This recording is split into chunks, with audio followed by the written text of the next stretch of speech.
Question మనం చూసుకున్నట్లయితే దేశ్ బచావో దేశ్ బనావో అనే నినాదాన్ని ఇచ్చిన వారు ఎవరు? ఏ పివి నరసింహారావు గారు, బి రాజీవ్ గాంధీ గారు, సి లాల్ బహదూర్ శాస్త్రి గారు, డి ఇందిరా గాంధీ గారు. సో కరెక్ట్ ఆన్సర్ని కామెంట్ చేసేయండి. మీకు ఒక 5 సెకండ్స్ అయితే టైం ఇస్తున్నా, ఓకేనా? సో ఆన్సర్ని కామెంట్ చేసేయండి.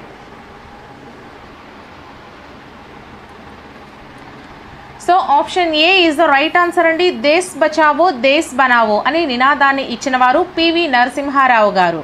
నెక్స్ట్ క్వశ్చన్, సెకండ్ క్వశ్చన్, జై జవాన్ జై కిసాన్ అనే నినాదాన్ని ఇచ్చిన వారు ఎవరు? Option A Mahatma Gandhi, option B Bhagat Singh, option C Lal Bahadur Shastri, option D Bal Gangadhar Tilak. So correct ఆన్సర్ని కామెంట్ చేసేయండి.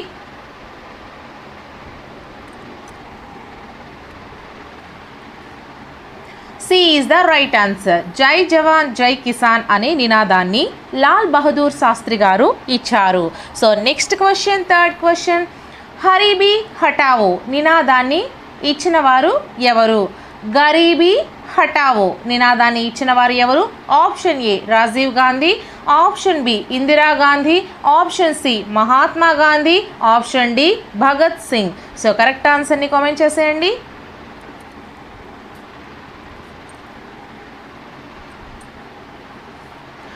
B is the right answer. గరీబీ హటావో నినాదాన్ని ఇచ్చిన వారు Shrimati Indira Gandhi. Next question, fourth question, బికారీ హటావో అనే నినాదాన్ని ఇచ్చిన వారు ఎవరు? Option A Jawaharlal Nehru, option B Mahatma Gandhi, option C Indira Gandhi, option D Rajiv Gandhi. So correct ఆన్సర్ని కామెంట్ చేసేయండి.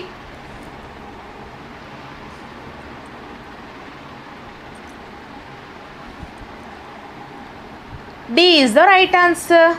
బికారీ హటావో అనే నినాదాన్ని రాజీవ్ గాంధీ గారు ఇచ్చారు.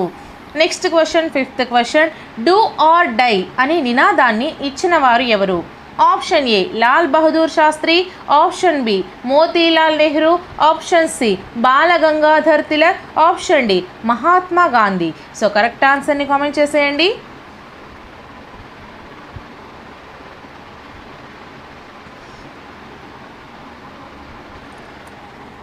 D is the right answer. Mahatma Gandhi. Do or die అనే నినాదాన్ని ఇచ్చిన వారు మహాత్మా గాంధీ గారు. నెక్స్ట్ క్వశ్చన్, సిక్స్త్ క్వశ్చన్, స్వరాజ్యం నా జన్మ హక్కు, దానిని సాధించి తీరుతాను అనే నినాదాన్ని వీరికి చెందినది? Option A Netaji Subhash Chandrabose, option B Bala Gangadhar Tilak, option C Lala Lajpat Rai, option D Gopalakrishna Gokhale. So correct ఆన్సర్ని కామెంట్ చేసేయండి.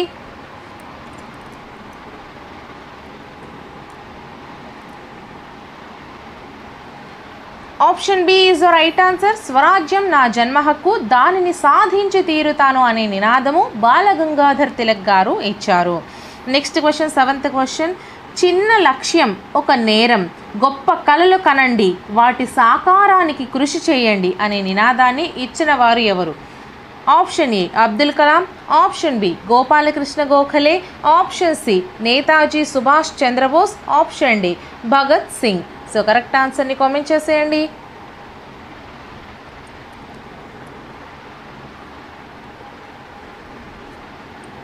Option A is the right answer.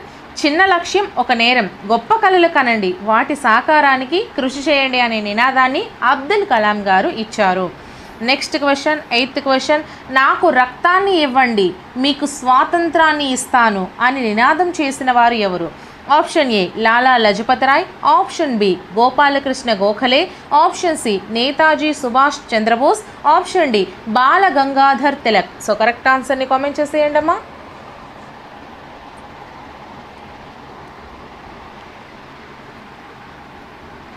C is the right answer. Netaji Subhash Chandrabose.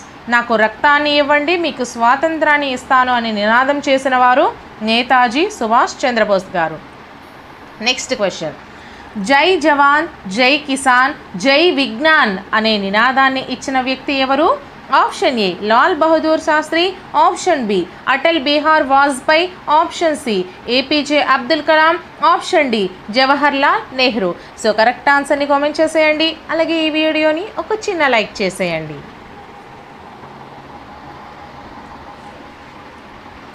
Option B Atal Bihari Vajpayee. జై జవాన్ జై కిసాన్ జై విజ్ఞాన్ అనే నినాదాన్ని అటల్ బిహారీ వాజ్పేయి గారు ఇచ్చారు. Next question 10th question. వేదాలకు తరలిపొండి అనే నినాదాన్ని ఎవరు ఇచ్చారు? Option A Balagangadhar Tilak, option B Mahatma Gandhi, option C Jawaharlal Nehru, option D Dayananda Saraswati. So correct ఆన్సర్ని కామెంట్ చేసేయండి.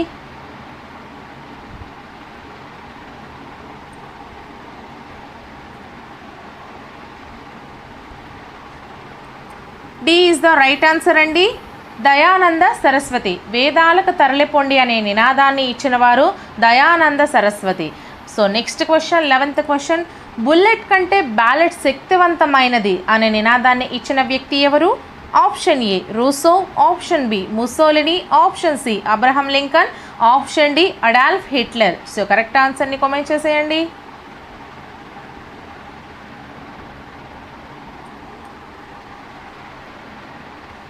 So C is the right answer. Abraham Lincoln. Bullet కంటే బ్యాలెట్ శక్తివంతమైనది అనే నినాదాన్ని ఇచ్చిన వ్యక్తి Abraham Lincoln. So next question 12th question. మనిషి స్వేచ్ఛగానే జన్మించాడు కానీ ఎక్కడ చూసినా బంధితుడే అనే నినాదాన్ని ఇచ్చిన వ్యక్తి ఎవరు? Option A Rousseau, option B మొదటి Napoleon, option C Mao Tsetung, option D Martin Luther King. So correct ఆన్సర్ని కామెంట్ చేసేయండి.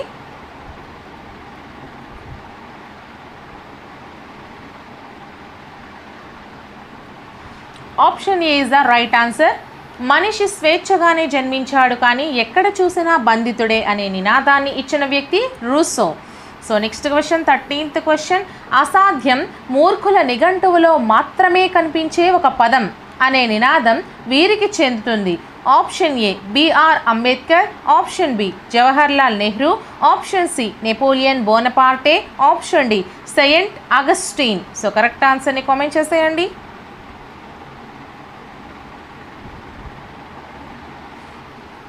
C is the right answer. Napoleon బోనపార్టే.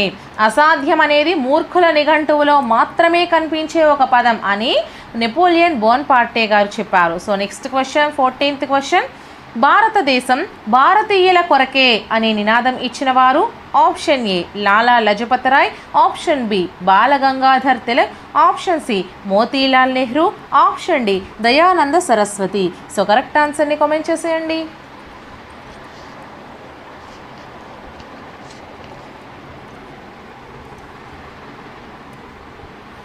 D is the right answer. భారతదేశం భారతీయుల కొరకే అనే నినాదాన్ని ఇచ్చిన వారు Dayananda Saraswati. So next question 15th question.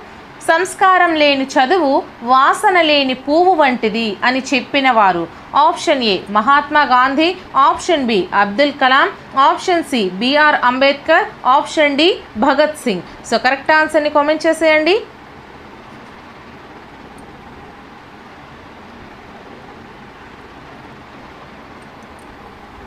A is the right answer అండి. సంస్కారం లేని చదువు వాసన లేని పువ్వు వంటిది అని చెప్పిన వారు మహాత్మా గాంధీ గారు. Next question 16th question. కులం యొక్క పునాదులపై ఒక జాతి కానీ ఒక నీతిని కానీ నిర్మించలేము అనే నినాదాన్ని ఇచ్చిన వారు ఎవరు? Option A Motilal Nehru, option B Lal Bahadur Shastri, option C BR Ambedkar, option D Gopalakrishna Gokhale. So correct ఆన్సర్ని కామెంట్ చేసేయండి.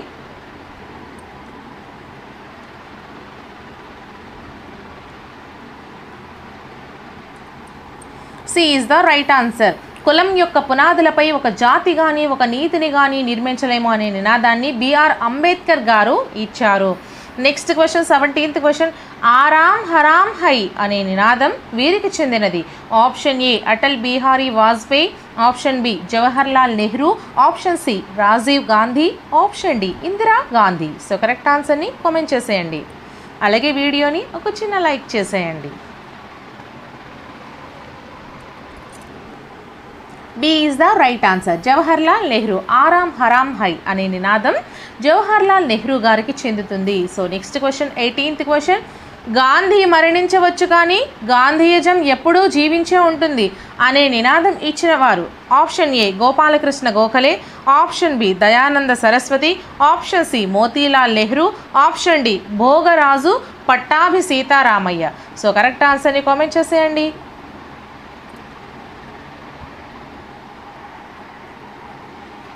D is the right answer. Gandhi మరణించవచ్చు కానీ గాంధీయిజం ఎప్పుడూ జీవించే ఉంటుంది అనే నినాదాన్ని భోగరాజు పట్టాభి సీతారామయ్య గారు ఇచ్చారు. So next question, 19th question. ఇంక్విలాబ్ జిందాబాద్, విప్లవం వర్ధిల్లాలి అనే నినాదం ఇచ్చిన వారు? Option A Netaji Subhash Chandrabose, option B Bhagat Singh, option C Balagangadhar Tilak, option D V D Savarkar. So correct ఆన్సర్ని కామెంట్ చేసేయండి.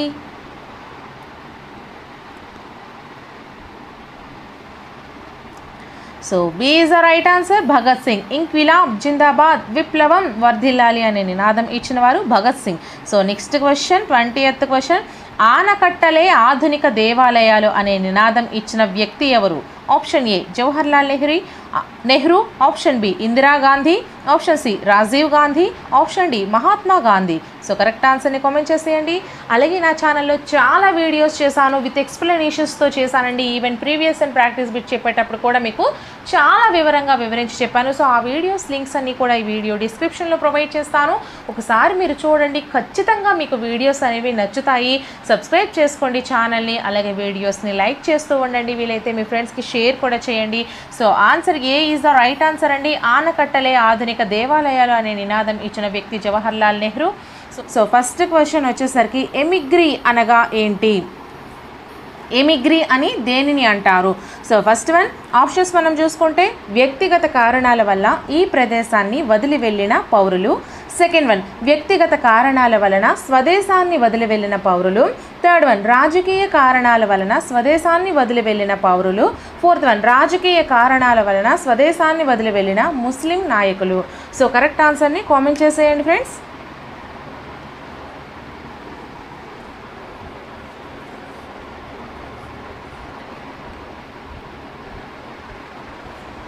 Third one is the right answer అండి. రాజకీయ కారణాల వలన స్వదేశాన్ని అంటే మనం ఉన్నటువంటి దేశాన్నే వదిలి వెళ్ళిన పౌరులను మనము ఎమిగ్రీ అని అంటాము. రాజకీయ కారణాల వలన స్వదేశాన్ని వదిలి వెళ్ళిన పౌరులు ఎమిగ్రీ అంటారు. ఓకేనా? So next question, second question అండి. భారతదేశంలోని పార్లమెంటరీ తరహా ప్రభుత్వ లక్షణాలలో సరికానిది ఏది?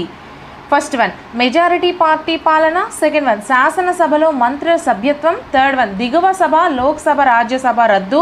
ఫోర్త్ వన్ నామమాత్ర కార్యనిర్వహణాది నేతలు ఉండడం. సో కరెక్ట్ ఆన్సర్ని కామెంట్ చేసేయండి.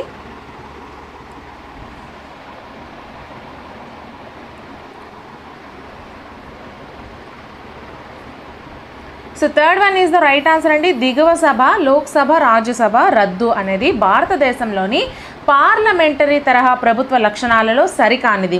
సో సరైనవి ఏంటేంటి? మెజారిటీ పార్టీ పాలన, శాసనసభలో మంత్రుల సభ్యత్వం, నామమాత్ర కార్యనిర్వహణాది నేతలు ఉండడం, ఇవన్నీ కూడా భారతదేశంలోని పార్లమెంటరీ తరహా ప్రభుత్వ లక్షణాల్లో ఉన్నవి. సో లేనిది ఏది అంటే దిగువ సభ, లోక్సభ, రాజ్యసభ రద్దు అనేది లేదు. ఓకేనా? So next question, third question అండి. భారత పార్లమెంటరీ వ్యవస్థని వెస్ట్ మినిస్టర్ తరహా ప్రభుత్వం అని, బాధ్యతాయుత ప్రభుత్వం అని, క్యాబినెట్ ప్రభుత్వం అని కూడా అంటారు. సెకండ్ వన్ పార్లమెంటరీ సార్వభౌమాధికారం సిద్ధాంతం బ్రిటిష్ పార్లమెంటుకు వర్తించదు. థర్డ్ వన్ న్యాయశాఖ ఔన్నత్యము సూత్రం అమెరికన్ సుప్రీంకోర్టుకు వర్తిస్తుంది. ఫోర్త్ వన్ భారత పార్లమెంట్ తన రాజ్యాంగ సవరణ అధికరణ ద్వారా రాజ్యాంగంలోని అంశాలను సవరించగలదు. సో కరెక్ట్ ఆన్సర్ని కామెంట్ చేసేయండి.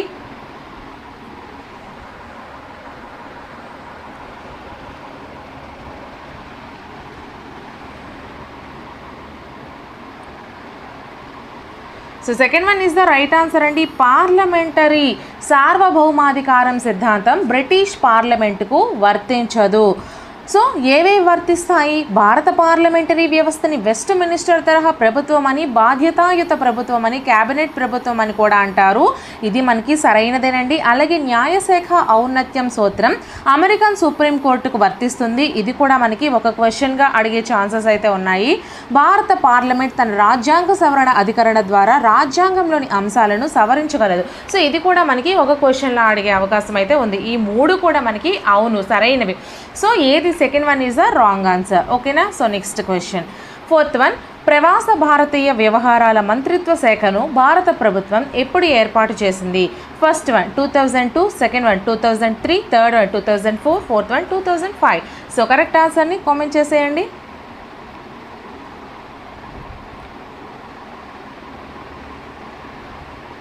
Third one is the right answer అండి. 2004 ప్రవాస భారతీయ వ్యవహారాల మంత్రిత్వ శాఖను భారత ప్రభుత్వం 2004లో ఏర్పాటు చేసింది. నెక్స్ట్ క్వశ్చన్, ఫిఫ్త్ క్వశ్చన్, రాజకీయ హక్కులను కలిగి ఉండే వారిని పౌరులు అంటారు, ఆ హక్కులను లేని వారిని విదేశీయులు అంటారు. అయితే రాజకీయ హక్కులకు సంబంధించి సరికానిది ఏది? ఫస్ట్ వన్ ప్రభుత్వాన్ని విమర్శించే హక్కు, సెకండ్ వన్ ఎన్నికల్లో పోటీ చేసే హక్కు, థర్డ్ వన్ ఎన్నికల్లో ఓటు వేసే హక్కు, ఫోర్త్ వన్ రాజ్యాంగ అత్యున్నత పదవులను చేపట్టని హక్కు. సో కరెక్ట్ ఆన్సర్ని కామెంట్ చేసేయండి ఫ్రెండ్స్.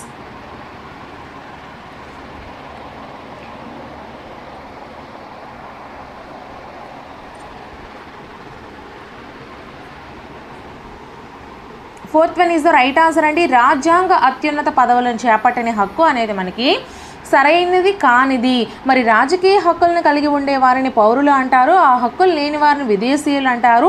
అయితే రాజకీయ హక్కులకు సరికానిది ఏది అంటే మనకి రాజ్యాంగ అత్యున్నత పదవులను చేపట్టని హక్కు అనేది రాజ్యాంగానికి సంబంధించి సరికానిది. బట్ సరైనవి ఏంటంటే ప్రభుత్వాన్ని విమర్శించే హక్కు, ఎన్నికల్లో పోటీ చేసే హక్కు, ఎన్నికల్లో ఓటు వేసే హక్కు, ఇవన్నీ కూడా మనకి సరైనవి అవుతాయి. సో నెక్స్ట్ క్వశ్చన్, రాజ్యాంగంలో ఏ ఆర్టికల్ ప్రకారం 18 సంవత్సరాలు నిండిన వయోజనులందరికీ సర్వజనీయ వయోజన ఓటు హక్కు కల్పిస్తుంది? First one 324, second one 365, third one 326, fourth one 327. So correct ఆన్సర్ని కామెంట్ చేసేయండి.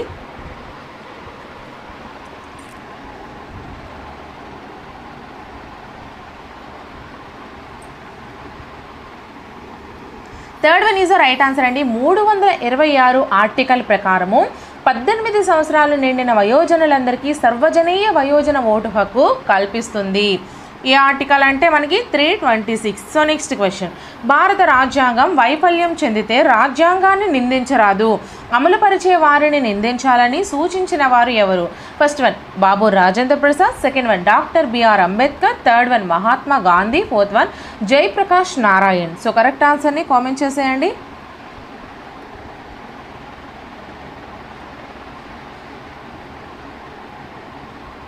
Second one is the right answer అండి. Doctor BR Ambedkar. భారత రాజ్యాంగం వైఫల్యం చెందితే రాజ్యాంగాన్ని నిందించరాదు, అమలుపరిచే వారిని నిందించాలని సూచించిన వారు ఎవరు అంటే doctor BR Ambedkar. So next question, ఈ క్రింది వాటిలో వీటిని రాజ్యాంగ మౌలిక లక్షణాలుగా పేర్కొనవచ్చు?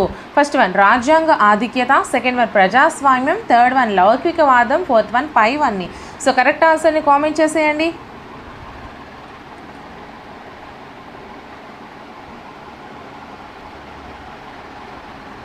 Fourth one is the right answer అండి, పైవన్నీ. రాజ్యాంగ ఆధిక్యత, ప్రజాస్వామ్యం, లౌకికవాదం, ఇవన్నీ కూడా మనకి రాజ్యాంగ మౌలిక లక్షణాలుగా మనము పేర్కొనవచ్చు. So next question, ninth question, భారతదేశంలో అధికారానికి మూలాధారమని ఎవరిని పీఠిక తెలిపింది? ఓకేనా? First one parliament, second one supreme court, third one రాజ్యాంగ నిర్మాణ సభ, ఫోర్త్ వన్ ప్రజలు. సో కరెక్ట్ ఆన్సర్ని కామెంట్ చేసేయండి.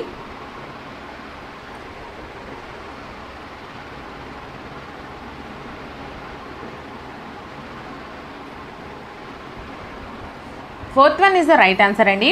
ప్రజల్ని భారతదేశంలో అధికారానికి మూలాధారమని పీఠిక తెలిపింది. ఓకేనా? సో నెక్స్ట్ క్వశ్చన్, పార్లమెంటు శాసనం ద్వారా పౌరసత్వ హక్కులను క్రమబద్ధం చేయుట ప్రకరణ ఏది?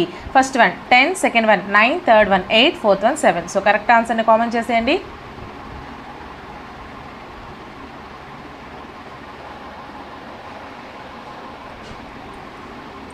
First one is the right answer అండి, 10. పార్లమెంటు శాసనం ద్వారా పౌరసత్వ హక్కులను క్రమబద్ధం చేయుట 10వ ప్రకరణ. నెక్స్ట్ క్వశ్చన్, భారతీయ మూలం కలిగి భారతదేశానికి బయట నివసించే వారి పౌరసత్వ హక్కుల ప్రకరణ ఏది? First one 10, second one 8, third one 9, fourth one 7. So correct ఆన్సర్ని కామెంట్ చేసేయండి.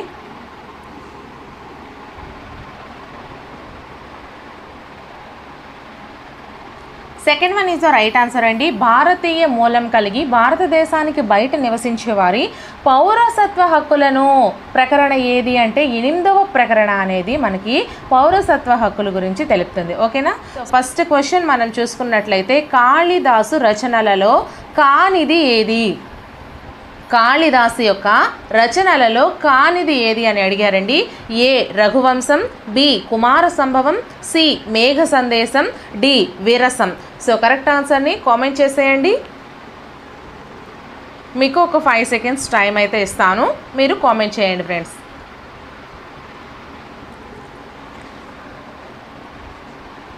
So D is the right answer అండి. కానిది అనేది మనకి విరసం అవుతుంది. సో కాళిదాసు యొక్క రచనలు ఏంటేంటి?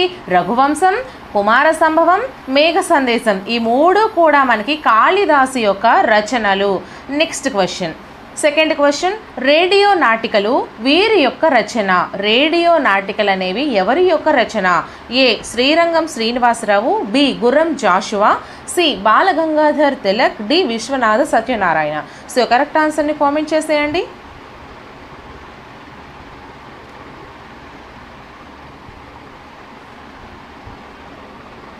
ఏ ఈజ్ ద రైట్ ఆన్సర్ అండి. శ్రీరంగం శ్రీనివాసరావు గారి యొక్క రచన అనేది రేడియో నాటికలు. ఓకేనా? So next question, third question, India divided పుస్తక రచయిత ఎవరు? ఇండియా డివైడెడ్ అనే పుస్తకాన్ని ఎవరు రచించారు? Option A Rajendra Prasad, B Jawahar Lal Nehru, C Mahatma Gandhi, D Abdul Kalam. So correct ఆన్సర్ని కామెంట్ చేసేయండి.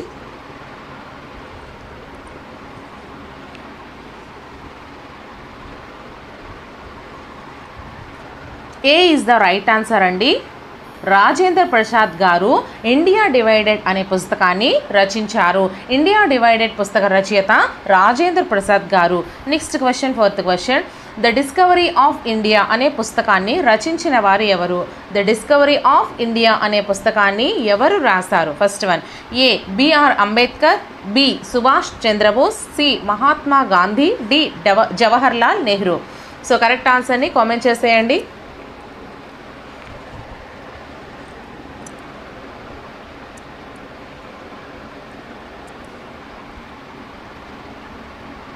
D is the right answer అండి. జవహర్ లాల్ నెహ్రూ అనేవారు, Jawahar Lal Nehru the discovery of India అనే పుస్తకాన్ని రాయడం అయితే జరిగింది.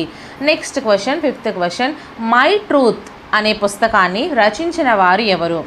ఏ Sarojini Naidu, B mother Teresa, C Indira Gandhi, D Jyotibai Phule. So correct ఆన్సర్ని కామెంట్ చేసేయండి.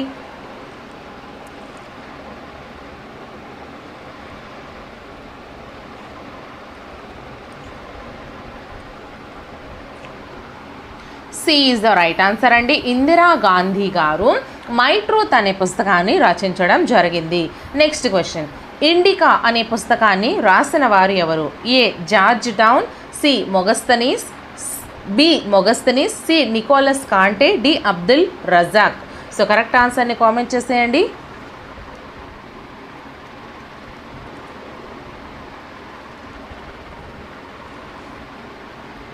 B is the right answer అండి. మొగస్తనీస్, ఇండికా అనే పుస్తకాన్ని మొగస్తనీస్ రచించారు. Next question, long walk to freedom పుస్తక రచయిత ఎవరు? సెవెంత్ వన్ అండి. లాంగ్ వాక్ టు ఫ్రీడమ్ అనే పుస్తక రచయిత ఎవరు? A Nelson Mandela, B Thomas Bach, C Woodrow Wilson, D Napoleon. So correct ఆన్సర్ని కామెంట్ చేసేయండి.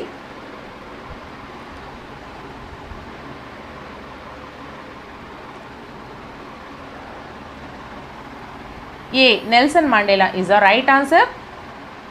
Nelson Mandela long walk to freedom అనే పుస్తకాన్ని రచించడం జరిగింది.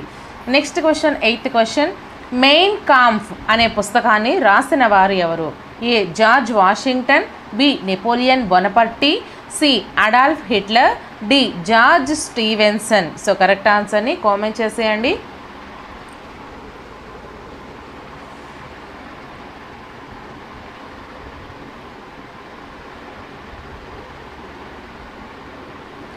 C is the right answer అండి. Adolf Hitler. మెయిన్ కాంఫ్ అనే పుస్తకాన్ని అడాల్ఫ్ హిట్లర్ గారు రచించారు.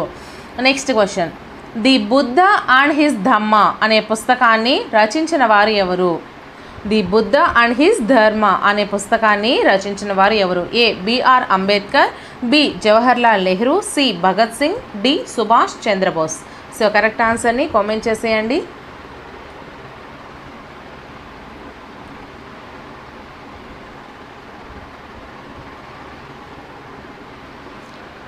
ఏ ఈజ్ ద రైట్ ఆన్సర్ అండి. బిఆర్ అంబేద్కర్ గారు ద బుద్ధ అండ్ హిస్ ధర్మ అనే పుస్తకాన్ని రచించడం జరిగింది.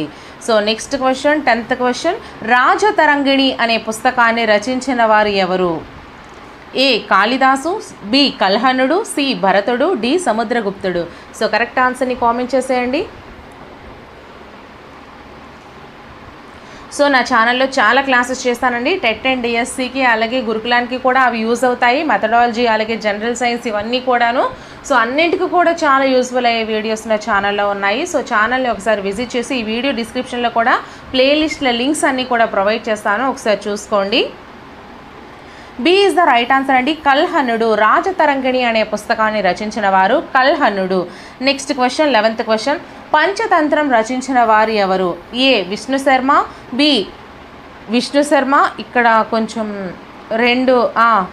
ఓకే ఫ్రెండ్స్, ఇక్కడ మిస్టేక్ ఏం కాదు. ఫస్ట్ ఇది విష్ణు శర్మ, సెకండ్ విష్ణు వర్మ. చూడండి, శర్మ వర్మ రెండు డిఫరెంట్గా ఉన్నాయి. C Ravikrishna, D Ravi Varma. So correct ఆన్సర్ని కామెంట్ చేసేయండి.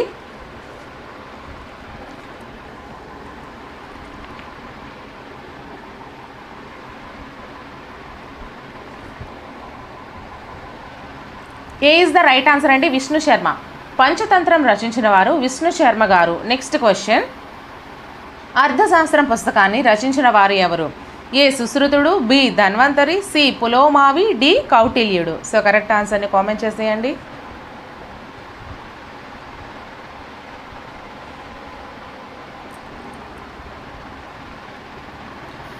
D is the right answer. కౌటిల్యుడు. అర్థశాస్త్రం అనే పుస్తకాన్ని రచించిన వారు కౌటిల్యుడు. Next question. అష్టాధ్యాయిని రచించింది ఎవరు? ఏ చరకుడు, B Panini, C Bodhidharma, D Vishnu Sharma. So correct ఆన్సర్ని కామెంట్ చేసేయండి.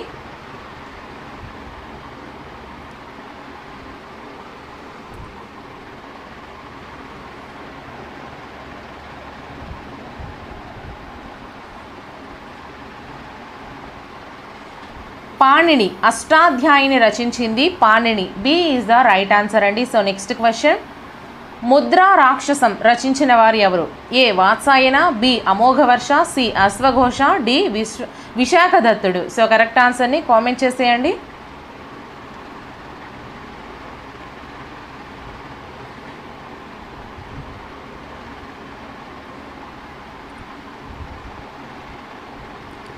డి విశాఖదత్తుడు రచించారు. ముద్ర రాక్షసాన్ని విశాఖదత్తుడు రచించారు. Next question 15th question. Gita Govinda రచనను రచించిన వారు ఎవరు? A Vasudev, B Jayadev, C Suryadev, D Krishnadev. So correct ఆన్సర్ని కామెంట్ చేసేయండి.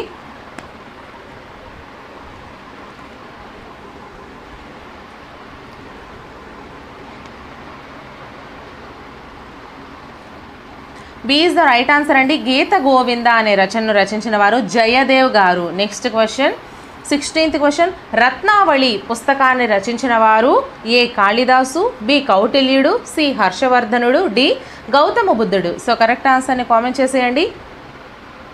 చాలామంది అంటే ఏం కాదు, నన్ను ఎవరైతే హేట్ చేస్తున్నారో అంటే చూడలేకపోతున్నారో సో వాళ్ళైతే కామెంట్ చేశారు, మేడం గారి వాయిస్ కూడా కొంచెం ఓవర్గా ఉంటుందని.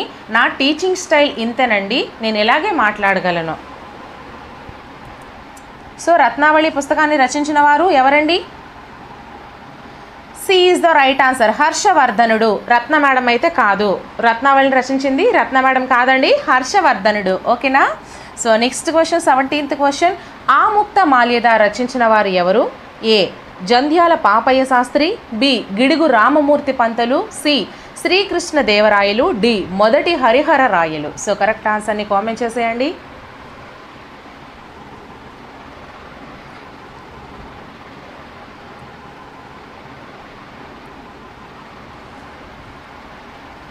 C is the right answer అండి. ఆముక్త మాల్యదను రచించిన వారు Srikrishna Devarayalu. So next question 18th question. రామాయణంను రచించిన వారు ఎవరు? ఏ వేదవ్యాసుడు, B Valmiki, C Vishnu Sharma, D Patanjali. So correct ఆన్సర్ని కామెంట్ చేసేయండి.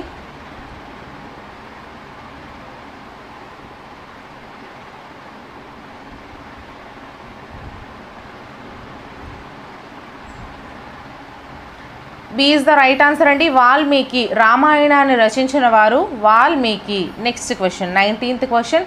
పాండురంగ మహాత్మ్యం పుస్తకాన్ని రాసిన వారు ఎవరు? ఏ శ్రీకృష్ణదేవరాయలు, బి కాళిదాసు, సి తెనాలి రామకృష్ణుడు, డి గౌతమ బుద్ధుడు. సో కరెక్ట్ ఆన్సర్ని కామెంట్ చేసేయండి.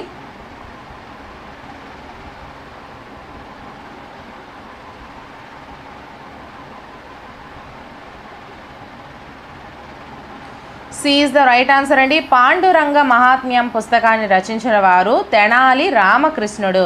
Next question, last question. షానామా రాసిన వారు ఎవరు? A Akbar, B Babur, C Firdausi, D Shahjahan. So correct ఆన్సర్ని కామెంట్ చేసేయండి. అలాగే ఈ వీడియోని ఇంకా ఎవరైనా లైక్ చేయకపోతే ఒక లైక్ చేసేయండి ఫ్రెండ్స్. అలాగే నా ఛానల్లో ఉన్నటువంటి అన్ని వీడియోస్ ప్లేలిస్టులు కూడా ఈ వీడియో డిస్క్రిప్షన్లో ప్రొవైడ్ చేస్తాను. ఒకసారి చూడండి, మీకు ఖచ్చితంగా నచ్చుతాయి. ఛానల్ని కూడా సబ్స్క్రైబ్ చేసుకోండి, మీకు అన్నింటికీ కూడా యూజ్ అవుతుంది. So C is the right answer అండి. షానామాను రాసిన వారు ఫిరదౌసి. సో ఫస్ట్ క్వశ్చన్ మనం చూసుకున్నట్లయితే త్రివర్ణ పతాకాన్ని రాజ్యాంగ సభ జాతీయ పతాకంగా ఆమోదించిన తేదీ ఏది? త్రివర్ణ పతాకాన్ని రాజ్యాంగ సభ జాతీయ పతాకంగా ఆమోదించిన తేదీ ఏది? ఆప్షన్స్ మనం చూసుకుంటే first one August 15, 1947, second one December 22, 1946, third one July 22, 1947, fourth one June 12, 1946. ఇక్కడ గ్యాప్ అయితే స్పేస్ ఇవ్వడం మర్చిపోయాను, సో జాగ్రత్తగా చూసుకోండి. సో కరెక్ట్ ఆన్సర్ మరి కామెంట్ చేసేయండి అమ్మా. మీకు 5 to 10 seconds టైం అయితే ఇస్తాను, మీరు ఖచ్చితంగా కామెంట్ చేస్తూ ఉండండి. ఎందుకంటే ఆన్లైన్ ఎగ్జామ్లో మీకు ఇది ఒక యూజ్ అవుతుంది.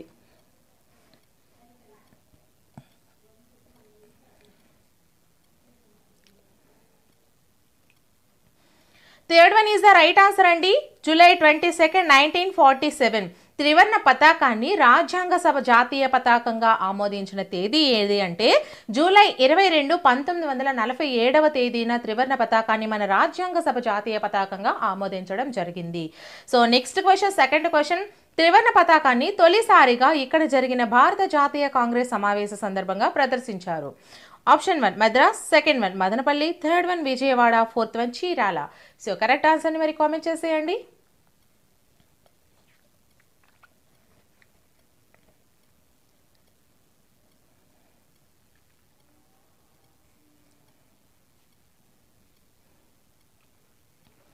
Third one is the right answer అండి, విజయవాడ.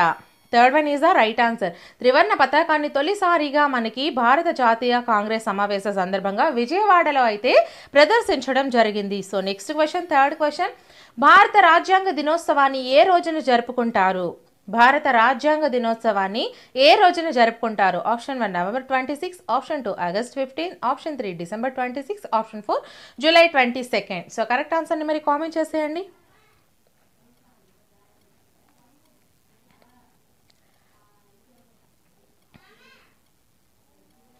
సో భారత రాజ్యాంగ దినోత్సవాన్ని మనకి November 27, first one is the right answer అండి. నవంబర్ 26వ తేదీన మన భారత రాజ్యాంగ దినోత్సవాన్ని జరుపుకోవడం అయితే జరుగుతుంది. So next question, fourth question. భారత రాజ్యాంగం అమల్లోకి వచ్చిన సంవత్సరం ఏది? భారత రాజ్యాంగం అమలులోకి వచ్చిన సంవత్సరం ఏది? First one 1947, second one 1948, third one 1949, fourth one 1950. So correct ఆన్సర్ని మరి కామెంట్ చేసేయండి.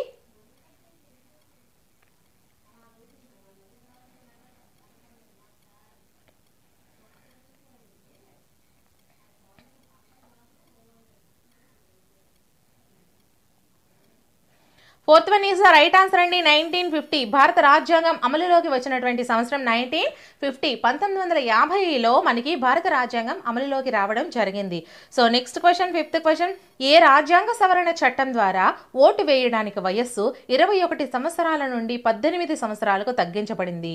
Option 1 52, option 2 61, option 3 44, option 4 88. So correct ఆన్సర్ని మరి కామెంట్ చేసేయండి.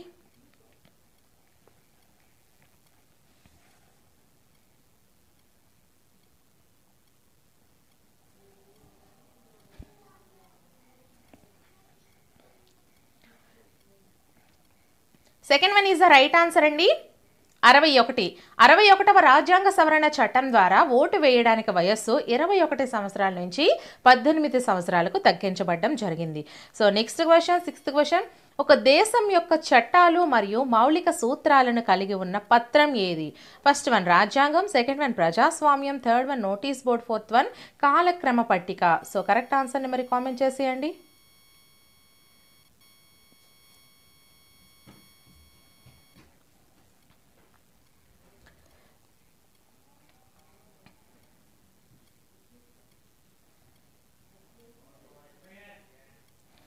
First one is the right answer అండి. రాజ్యాంగం ఒక దేశం యొక్క చట్టాలు మరియు మౌలిక సూత్రాలను కలిగి ఉన్న పత్రాన్ని మనం రాజ్యాంగం అని అంటాము. నెక్స్ట్ క్వశ్చన్, 7th క్వశ్చన్, భారత రాజ్యాంగం యొక్క అసలు కాపీలు ఏ భాషలో వ్రాయబడ్డాయి? Option 1 Hindi, option 2 English, option 3 సంస్కృతం, ఆప్షన్ 4 హిందీ మరియు ఇంగ్లీష్. సో కరెక్ట్ ఆన్సర్ని మరి కామెంట్ చేసేయండి.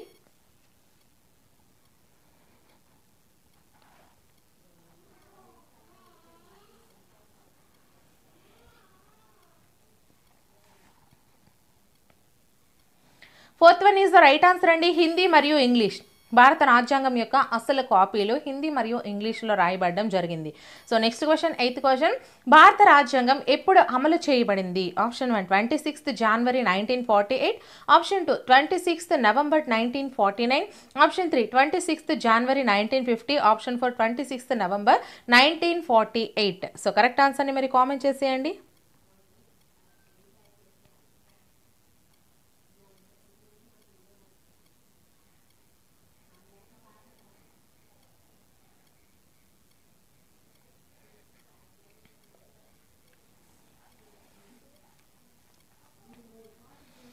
Option 3 26th January 1950 is the right answer అండి. భారత రాజ్యాంగం అనేది 26 January 1950న అమలు చేయబడడం అయితే జరిగింది. ఓకేనా. So next question, 9th question, ప్రపంచంలో రాజ్యాంగం అనే భావనను మొదటిసారిగా ప్రతిపాదించింది ఎవరు? First one Aristotle, second one కౌటిల్యుడు, third one Adam Smith, fourth one James Ruskin. So correct ఆన్సర్ని మరి కామెంట్ చేసేయండి.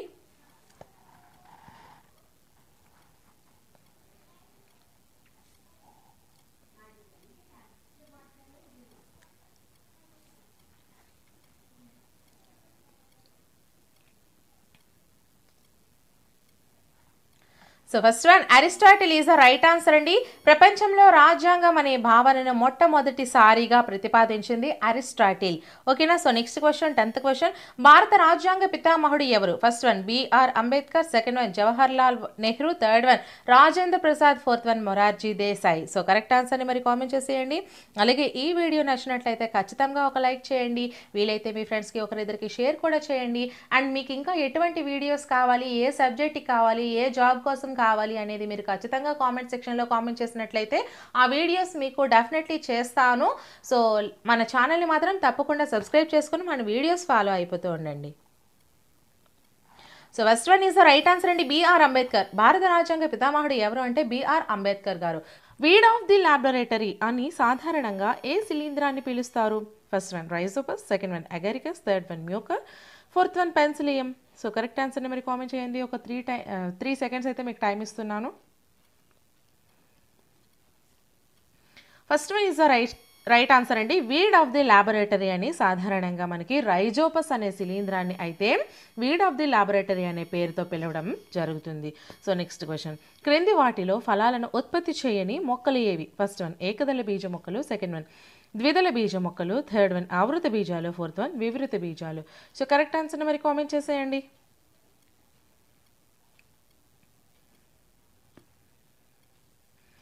Fourth one is the right answer, వివృత బీజాలు. క్రింది వాటిలో ఫలాలను ఉత్పత్తి చేయని మొక్కలు వచ్చేసరికి వివృత బీజ మొక్కలు అండి. సో నెక్స్ట్ క్వశ్చన్, ఆంధ్రప్రదేశ్లో మహిళా అక్షరాస్యత శాతం ఎంత? First one 67.3, second one 81.56, third one 71.3, fourth one 59.96. So correct ఆన్సర్ని మరి కామెంట్ చేసేయండి. Fourth one is the right answer అండి. 59.96% అనేది మనకి ఆంధ్రప్రదేశ్లోని మహిళా అక్షరాస్యత శాతం. సో నెక్స్ట్ క్వశ్చన్, ఆంధ్రప్రదేశ్లో జాతీయ పార్కులు ఎన్ని? First one 5, second one 6, third one 3, fourth one 2. So correct answer మరి కామెంట్ చేసేయండి. 3 ఈజ్ ద రైట్ ఆన్సర్ అండి. ఆంధ్రప్రదేశ్లోని జాతీయ పార్కులు ఎన్ని అంటే మొత్తం మనకి ఆంధ్రప్రదేశ్లో 3 జాతీయ పార్కులు అయితే ఉన్నాయి. So next question, Chintala Venkataramana Swami దేవాలయం ఎక్కడ ఉంది? First one Tirupati, second one Nandyal, third one Tadipatri, fourth one Paschima Godavari. So correct ఆన్సర్ని మరి కామెంట్ చేసేయండి.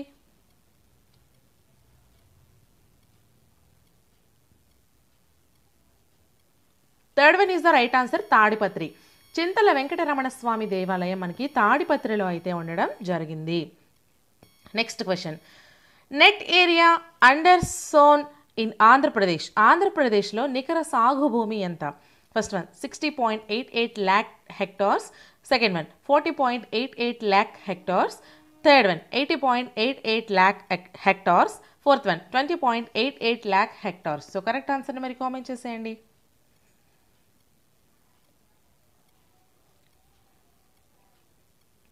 First one is the right answer. 60.88 lakh hectares అనేది మనకి ఆంధ్రప్రదేశ్లో నికర సాగు భూమి ఈ విధంగా అయితే ఉంది.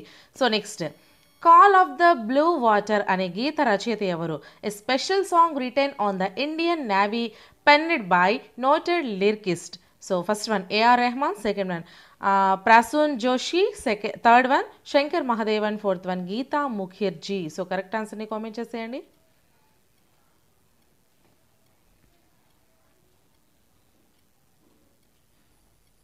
Second one is the right answer అండి, Prasoon Joshi.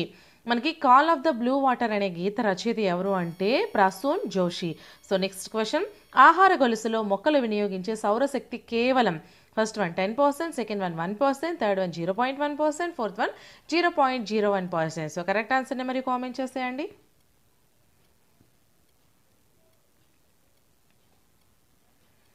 Third one is the right answer, 0.1% అండి. ఆహార గొలుసులో మొక్కలు వినియోగించే సౌరశక్తి కేవలం 0.1% మాత్రమే. సో నెక్స్ట్ క్వశ్చన్, మానవ రక్త ప్లాస్మాలో నీటి శాతం సాధారణంగా డాష్ నుండి డాష్ వరకు ఉంటుంది. First one 60 to 64, second one 70 to 75, third one 80 to 82, fourth one 91 to 92. So correct ఆన్సర్ని మరి కామెంట్ చేసేయండి.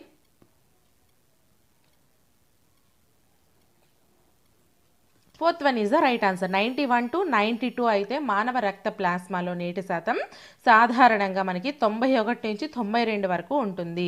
సో నెక్స్ట్ క్వశ్చన్, డిసెంబర్ 2, 2022 నుండి ప్రభుత్వం భారత band ETF exchange traded fund యొక్క ఏ భాగాన్ని ప్రారంభించనుంది? ఫస్ట్ వన్ 3వ, సెకండ్ వన్ 4వ, థర్డ్ వన్ 5వ, ఫోర్త్ వన్ 7వ. సో కరెక్ట్ ఆన్సర్ని మరి కామెంట్ చేసేయండి.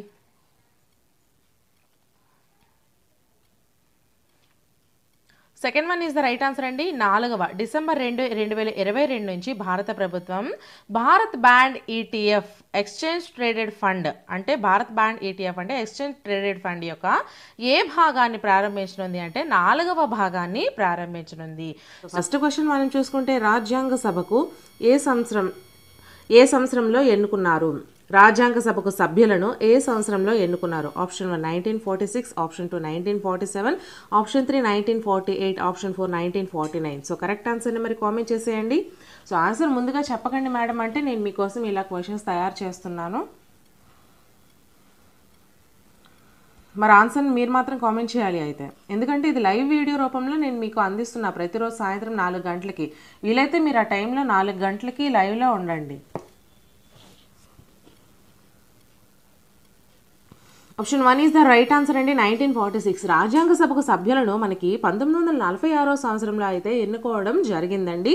నెక్స్ట్ క్వశ్చన్, సెకండ్ క్వశ్చన్, ఏ వ్యక్తి భారత రాజ్యాంగం స్వచ్ఛమైన సమైక్య వ్యవస్థ లేక ఏకకేంద్ర వ్యవస్థ కాదు అని చెప్పారు?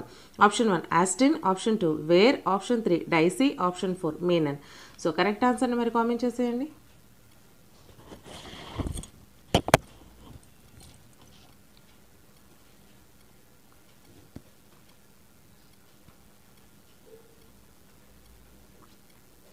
Second one is the right answer అండి, వేర్. మనకి వేర్ అనే వ్యక్తి భారత రాజ్యాంగం అనేది స్వచ్ఛమైన అలాగే సమైక్యమైన వ్యవస్థ లేక ఏకకేంద్ర వ్యవస్థ కాదు అని చెప్పారు. ఇక్కడ అవును కాదండి, సో కాదు అని చెప్పారు. సో అందుకు మీరు ఇది జాగ్రత్తగా గుర్తుపెట్టుకోండి. వేర్ అనే ఆయన భారత రాజ్యాంగం అనేది స్వచ్ఛమైన వ్యవస్థ కాదు, సమైక్యమైన వ్యవస్థ కాదు, ఏకకేంద్ర వ్యవస్థ కూడా కాదు అని మనకి చెప్పడం అయితే జరిగింది. So next question, third question, పౌరసత్వం రాజ్యాంగం ఏ భాగంలో ఉంది? ఫస్ట్ వన్ 1వ భాగం, సెకండ్ వన్ 2వ భాగం, థర్డ్ వన్ 3వ భాగం, ఫోర్త్ వన్ 4వ భాగం. సో కరెక్ట్ ఆన్సర్ని మరి కామెంట్ చేసేయండి.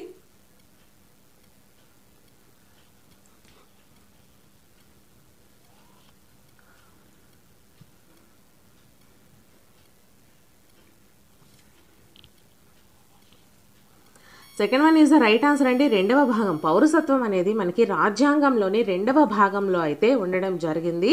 So next question, fourth question, the story of the integration of the Indian states గ్రంథకర్త ఎవరు?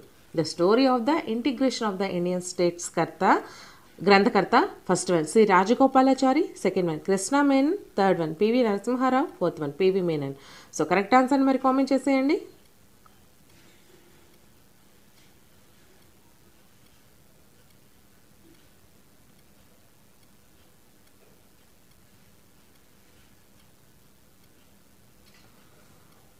So fourth one is the right answer అండి. పివి మేనన్ గారు the story of the integration of the Indian states అనే గ్రంథాన్ని రచించడం అయితే జరిగింది. So next question, fifth question. 35 నుంచి 39 దాకా ఉన్న రాజ్యాంగ సవరణలు ఏ జాబితాలో జరిగాయి?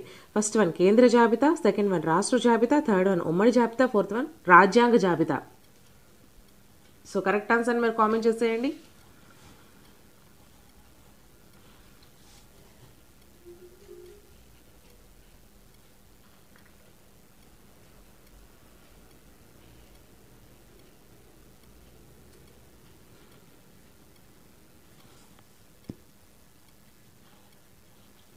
Third one is the right answer అండి. ఉమ్మడి జాబితా 35 నుండి 39 వరకు ఉన్నటువంటి రాజ్యాంగ సవరణలు మనకి ఉమ్మడి జాబితాలో రావడం అయితే జరిగింది. ఓకేనా, ఉమ్మడి జాబితాలో ఇవి జరిగాయి. So next question, sixth question. భారత రాజ్యాంగ సభ ఉండాలని మొదట సూచించిన వారు ఎవరు?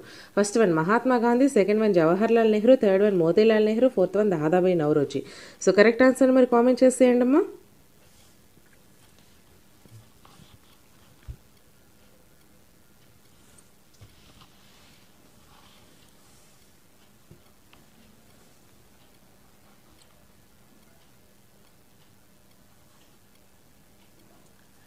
First one is the right answer అండి. Mahatma Gandhi first one is the right answer. భారత రాజ్యాంగ సభ ఉండాలని మొట్టమొదట మనకి సూచించిన వారు మహాత్మా గాంధీ గారు. So next question, seventh question. భారత రాజ్యాంగంలోని పీఠికలోని అంశాలు ఏవి?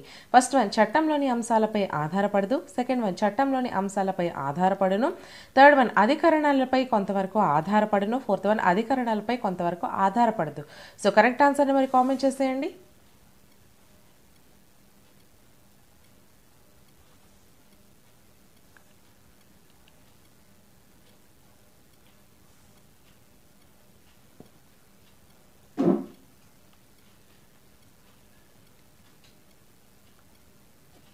So second one is the right answer అండి. భారత రాజ్యాంగంలోని పీఠికలోని అంశాలు చట్టంలోని అంశాలపై ఆధారపడును. మిగతావన్నీ కూడా కానివి. ఓకేనా, సో కానివి అడిగితే ఈ మూడు అని చెప్పాలి, అయింది అడిగితే మనకి second one is the right answer. So next question, eighth question.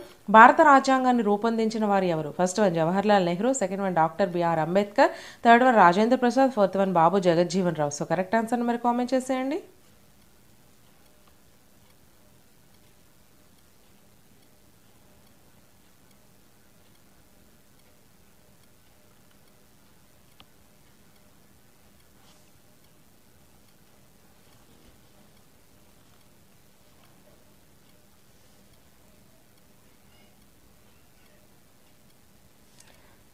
So doctor BR Ambedkar second one is the right answer అండి. భారత రాజ్యాంగాన్ని మనకు రూపొందించిన వారు doctor BR Ambedkar. So next one, ninth question.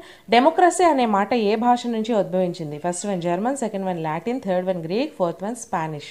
So correct ఆన్సర్ని మరి కామెంట్ చేసేయండి.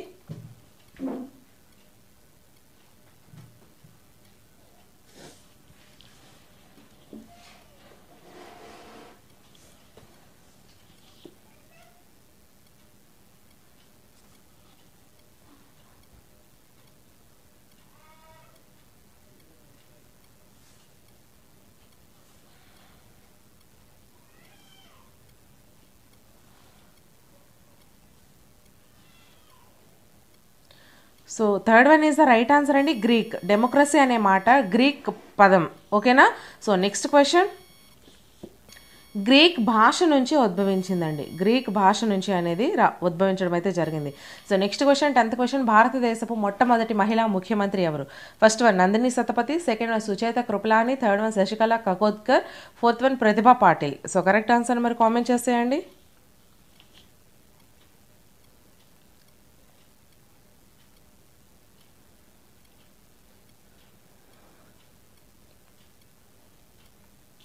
Second one is the right answer అండి. సుచేత కృపలాని గారు భారతదేశపు మొట్టమొదటి మహిళా ముఖ్యమంత్రిగా అయితే బాధ్యతలు స్వీకరించడం జరిగింది. So next question 11th question. Nandini Satpathy ఈ రాష్ట్రం యొక్క ముఖ్యమంత్రిగా పనిచేశారు. First one Assam, second one Uttar Pradesh, third one Madhya Pradesh, fourth one Odisha. So correct ఆన్సర్ని మరి కామెంట్ చేసేయండి.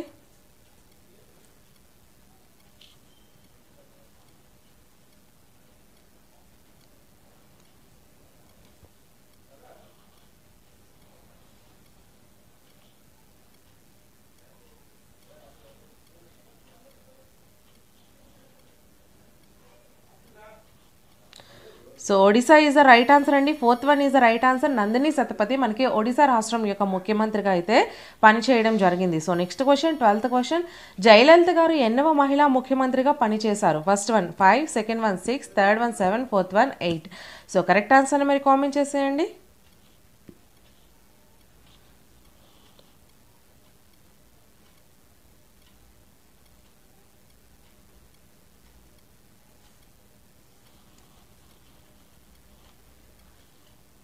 So second one is the right answer అండి. 6వ మహిళా ముఖ్యమంత్రిగా మనకి జయలలిత గారు అయితే పనిచేయడం జరిగింది. So next question 13th question.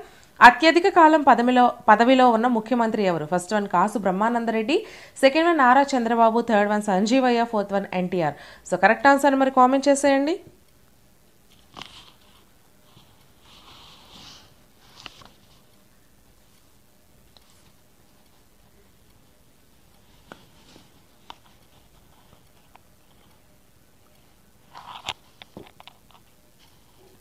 Second one is the right answer అండి. నారా చంద్రబాబు గారు అత్యధిక కాలం మనకి పదవిలో ఉండడం అయితే జరిగింది. So next question 14th question. అతి ఎక్కువ కాలం పనిచేసిన రెండవ సీఎం ఎవరు? First one Kasu Brahmananda Reddy, second one Sanjeevaiah, third one Nadendla Bhaskar Rao, fourth one NTR. So correct ఆన్సర్ని మీరు కామెంట్ చేసేయండి.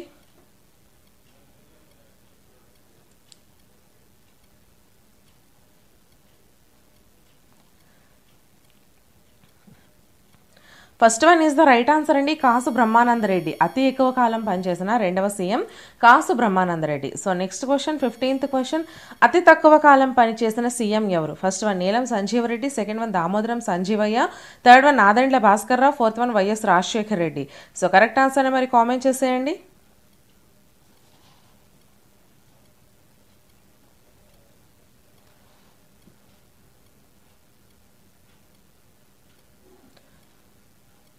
Third one is the right answer అండి. అతి తక్కువ కాలం పనిచేసినటువంటి సీఎం మనకి నాదెండ్ల భాస్కర్ రావు గారు. ఓకేనా?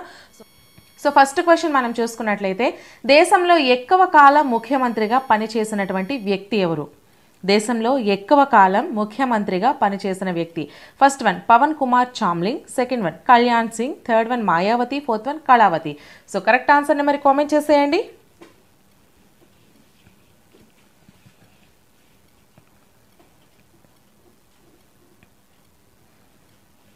So first one is the right answer అండి. పవన్ కుమార్ చామ్లింగ్. దేశంలో ఎక్కువ కాలం మనకి ముఖ్యమంత్రిగా పవన్ కుమార్ చామ్లింగ్ గారు అయితే పనిచేయడం జరిగింది. ఓకేనా?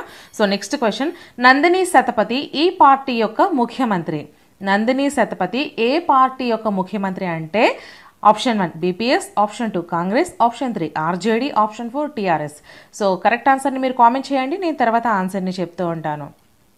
అండ్ లైవ్కి ఎవరైనా మధ్యలో వస్తే మళ్ళీ ఫస్ట్ నుంచి పెట్టుకోండి. ప్రతిరోజు సాయంత్రం 4 గంటలకి ఒక వీడియో కంపల్సరీ ఏపీ హైకోర్టుకి సంబంధించి మీకు లైవ్లో పెడుతున్నాను. అండ్ అలాగే ఏపీ హైకోర్టు జాబ్స్కి సంబంధించి ఆన్లైన్ ఎగ్జామ్ ట్రిక్స్, అంటే ఎగ్జామ్ హాల్లోకి వెళ్ళిన తర్వాత మీకు రాని క్వశ్చన్స్కి ఆన్సర్స్ ఏం చేస్తే మీకు మార్క్స్ అనేవి యాడ్ అవుతాయి అనే విషయం కూడా ఒక వీడియో రూపంలో వివరించానమ్మా. ఆ వీడియోస్ అన్నీ కూడా ఈ వీడియో డిస్క్రిప్షన్లో ఒక ప్లేలిస్ట్ రూపంలో అయితే పెట్టాను. ఈ వీడియో టైటిల్ మీద క్లిక్ చేసి ఆ ప్లేలిస్ట్ అనేది ఓపెన్ చేస్తే మీకు కావాల్సిన వీడియోస్ కూడా వస్తాయి. So second one is the right answer అండి. కాంగ్రెస్. నందిని సతపతి మనకి కాంగ్రెస్ పార్టీ యొక్క ముఖ్యమంత్రి. Next question. సుచేత కృపలాని యొక్క పదవీ కాలం ఎంత?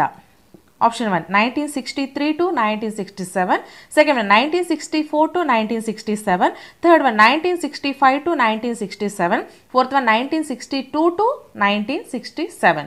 సో కరెక్ట్ ఆన్సర్ని మరి కామెంట్ చేసేయండి.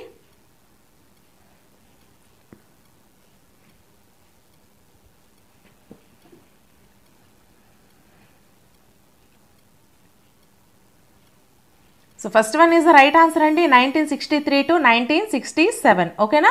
సో సుచేత కృపలాని యొక్క పదవీ కాలం 1963 నుంచి 1967. సో నెక్స్ట్ క్వశ్చన్, గవర్నర్ యొక్క అధికార గృహం పేరు ఏంటి? First one Ram Bhavan, second one Raj Bhavan, third one Rat Bhavan, fourth one Rak Bhavan. So correct ఆన్సర్ని మరి కామెంట్ చేసేయండి.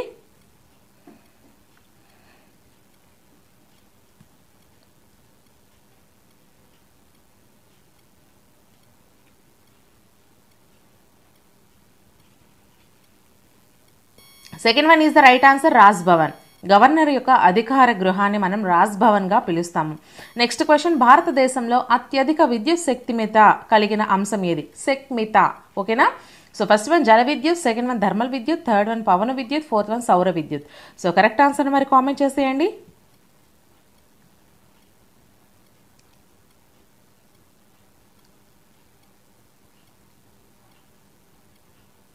Second one is the right answer అండి, థర్మల్ విద్యుత్. భారతదేశంలో అత్యధిక విద్యుత్ శక్తిమిత కలిగిన అంశం థర్మల్ విద్యుత్. సో నెక్స్ట్ క్వశ్చన్, ఆంధ్రప్రదేశ్ మొదటి మహిళా గవర్నర్ ఎవరు? First one Sarojini Naidu, second one VS Ramadevi, third one Indira Gandhi, fourth one Sharada Mukherjee. So correct ఆన్సర్ని మరి కామెంట్ చేసేయండి.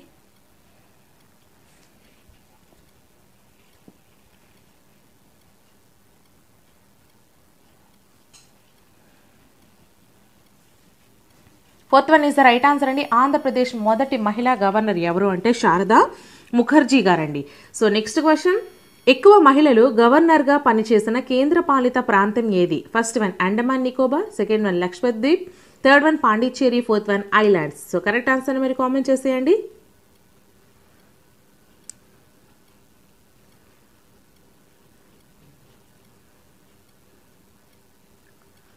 Third one is the right answer.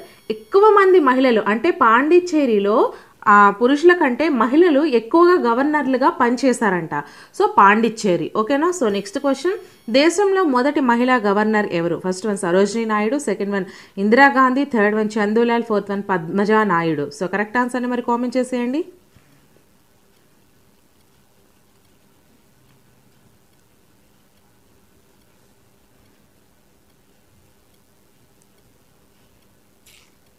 First one is the right answer అండి, సరోజినీ నాయుడు. దేశంలో మొదటి మహిళా గవర్నర్ మనకి సరోజినీ నాయుడు గారు. ఓకేనా. నెక్స్ట్ క్వశ్చన్, ఆంధ్రప్రదేశ్ రెండవ మహిళా గవర్నర్ ఎవరు?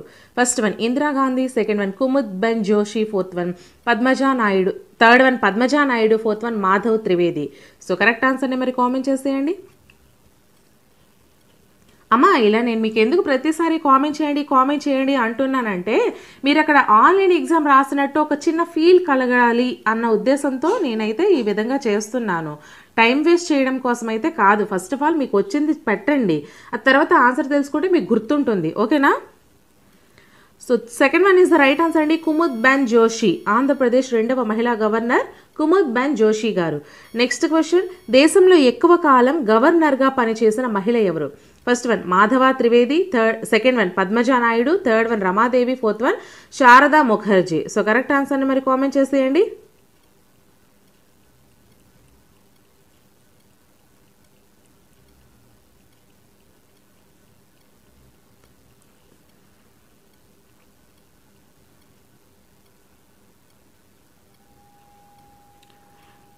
పద్మజా నాయుడు గారండి. దేశంలో ఎక్కువ కాలం గవర్నర్గా పనిచేసినటువంటి మహిళ Padmaja Naidu. So next question, రెండు రాష్ట్రాలకు మహిళా గవర్నర్గా పనిచేసిన వారు ఎవరు? First one VS Ramadevi, second one Madhav Trivedi, third one Sharada Mukherjee, fourth one Padmaja Naidu. So correct ఆన్సర్ని కామెంట్ చేసేయండి.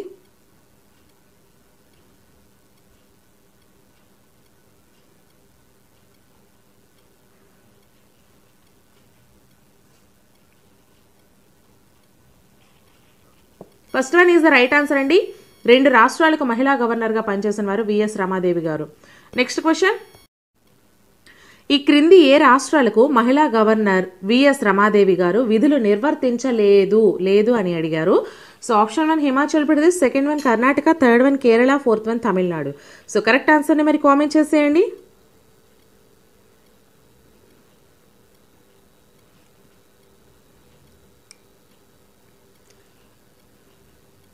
Third one is the right answer అండి. కేరళకు మనకి ఈ యొక్క గవర్నర్గా విఎస్ రమాదేవి గారు విధులు నిర్వర్తించలేదు. అంటే విధులు నిర్వర్తించడం ఏంటండి, హిమాచల్ ప్రదేశ్కి విధులు నిర్వర్తించారు గవర్నర్గా, కర్ణాటకకు అలాగే తమిళనాడు ఈ 3 రాష్ట్రాలకు కూడా గవర్నర్గా విధులు నిర్వర్తించడం జరిగింది. ఎవరు అంటే విఎస్ రమాదేవి గారు. ఓకేనా. సో నెక్స్ట్ క్వశ్చన్, ప్రాథమిక హక్కులు ఎవరికి వర్తించవు? ఫస్ట్ వన్ ప్రభుత్వ చర్యలకు, సెకండ్ వన్ న్యాయస్థానంకు, థర్డ్ వన్ ప్రైవేట్ వ్యక్తులకు, ఫోర్త్ వన్ ఏబిసి అంటే ముగ్గురికి అని అర్థం. So correct answer number comment చేసేయండి.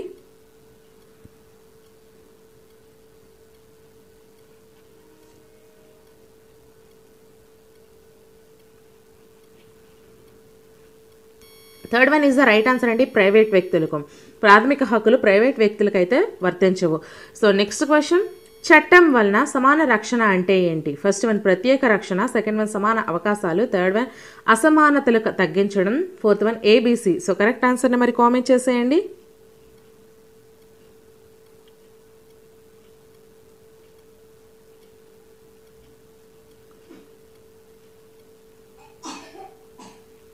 Fourth one is the right answer అండి. చట్టం వల్ల సమాన రక్షణ అంటే ప్రత్యేక రక్షణ, సమాన అవకాశాలు, అసమానతలు తగ్గించడం ఈ 3 కూడా మనకి చట్టం వలన సమాన రక్షణ అనే క్రిందకి వస్తాయి. సో నెక్స్ట్ క్వశ్చన్, ఉపరాష్ట్రపతికి రాజ్యసభ చైర్మన్గా జీతం ఎంత?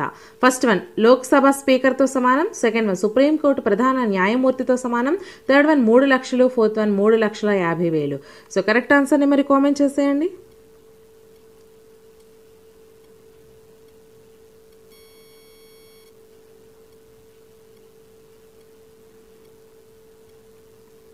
First one is the right answer అండి. ఉపరాష్ట్రపతికి రాజ్యసభ చైర్మన్గా లోక్సభ స్పీకర్తో సమానంగా అయితే సాలరీ అయితే ఇవ్వడం జరుగుతుంది.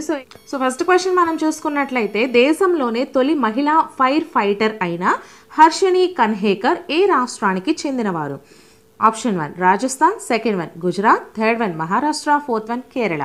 సో కరెక్ట్ ఆన్సర్ని మరి కామెంట్ చేసేయండి. ప్రతిసారి ఆన్సర్ కామెంట్ చేయమంటున్నారు ఏంటి మేడం అని అనుకోకండి, ఎందుకంటే ఆన్లైన్ ఎగ్జామ్ మాదిరిగా మీకు ఇది ఉపయోగపడుతుంది అనే ఉద్దేశంతో చేస్తున్నాను. ఫస్ట్ ఆఫ్ ఆల్ మీకు వచ్చినా రాకపోయినా, అది తప్పైనా రైట్ అయినా మీరు ఆన్సర్ చేయండి. చేసిన తర్వాత నేను ఆన్సర్ చెప్పేటప్పుడు మీకు అది గుర్తుంటుంది. ఓకేనా. సో ఆన్సర్ కామెంట్ చేస్తారా మరి? Third one is the right answer అండి, మహారాష్ట్ర. దేశంలోనే తొలి మహిళా ఫైర్ ఫైటర్ అయినటువంటి, ఇక్కడ మనకి క్వశ్చన్ 2 క్వశ్చన్స్ కూడా అడిగే అవకాశాలు ఉంది. దేశంలోనే తొలి మహిళా ఫైర్ ఫైటర్ ఎవరు? హర్షిని కన్హేకర్. అయితే ఈమె ఏ రాష్ట్రానికి చెందినవారు? మహారాష్ట్ర రాష్ట్రానికి చెందినవారు. So next question, Satkar Nagarik అనే యాప్తో అవినీతి సమస్యలను పరిష్కరిస్తున్న ప్రాంతం ఏది? First one Punjab, second one Kashmir, third one west Bengal, fourth one Assam. So correct ఆన్సర్ని మరి కామెంట్ చేసేయండి.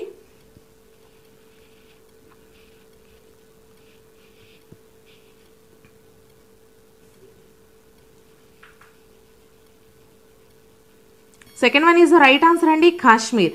సత్కర్ నాగరిక్ అనే యాప్తో అవినీతి సమస్యలను పరిష్కరిస్తున్న ప్రాంతం ఏది అంటే కాశ్మీర్ ప్రాంతం అండి. అవినీతి సమస్యలను అక్కడ సత్కర్ నాగరిక్ అనే పేరుతో అయితే పరిశీలించడం అలాగే పరిష్కరించడం జరుగుతుంది. సో నెక్స్ట్ క్వశ్చన్, సముద్ర మార్గం ద్వారా ప్రపంచాన్ని చుట్టి వచ్చిన మొదటి వ్యక్తి ఎవరు? First one Vasco da Gama, second one Magellan, third one Megasthenes, fourth one Amundsen. So correct ఆన్సర్ని మరి కామెంట్ చేసేయండి.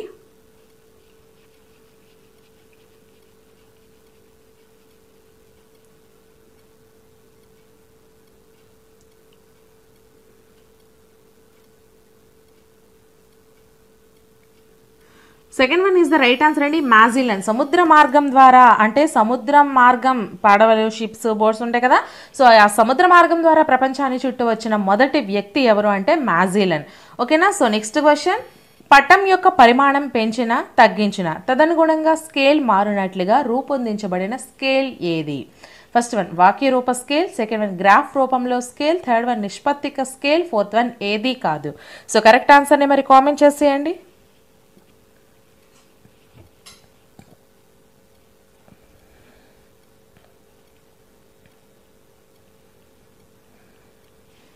Second one is the right answer అండి, గ్రాఫ్ రూపంలోని స్కేల్ అనేది మనం ఆ పటం యొక్క పరిమాణాన్ని పెంచినా కానీ తగ్గించినా కానీ తదనుగుణంగా పెంచడానికి అనుగుణంగానే లేదా తగ్గించడానికి అనుగుణంగానే వాటిలో ఉన్నటువంటి రీడింగ్ కూడా మనకి మారుతుంది, తదనుగుణంగా స్కేల్ కూడా మారుతుంది. కాబట్టి ఈ యొక్క పటం యొక్క పరిమాణం పెంచినా తగ్గించినా తదనుగుణంగా స్కేల్ మారుతున్నట్లుగా రూపొందించబడిన స్కేల్ ఏది అంటే గ్రాఫ్ రూపంలో స్కేల్ అండి. ఓకేనా.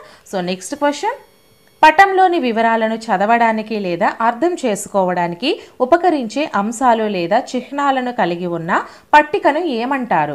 First one legend, second one scale, third one శీర్షిక, ఫోర్త్ వన్ సాంప్రదాయక చిహ్నం. సో కరెక్ట్ ఆన్సర్ని మరి కామెంట్ చేసేయండి అమ్మా.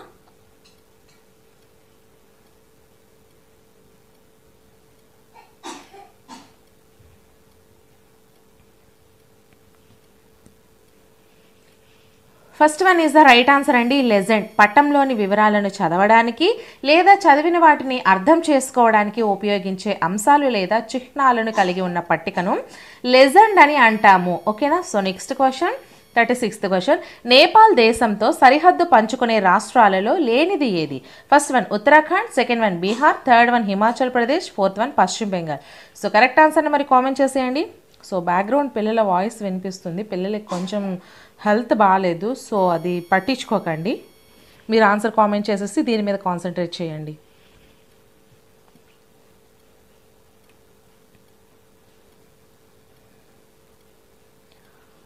Third one is right answer అండి. నేపాల్ దేశంతో సరిహద్దు పంచుకునే రాష్ట్రాలలో లేనిది హిమాచల్ ప్రదేశ్. అంటే నేపాల్ దేశంతో సరిహద్దులో పంచుకునే దేశాలు ఏంటేంటి? ఉత్తరాఖండ్ పంచుకుంటుంది, బీహార్ పంచుకుంటుంది, పశ్చిమ బెంగాల్. ఈ మూడు కూడా మనకి ఈ యొక్క నేపాల్ దేశంతో సరిహద్దు రాష్ట్రాలుగా పంచుకుంటున్నాయి. ఓకేనా. So next question. భూటాన్కు సరిహద్దుగా ఉన్న భారతదేశ రాష్ట్రాలు ఎన్ని? First one 3, second one 4, third one 5, fourth one 2. So correct ఆన్సర్ని మరి కామెంట్ చేసేయండి.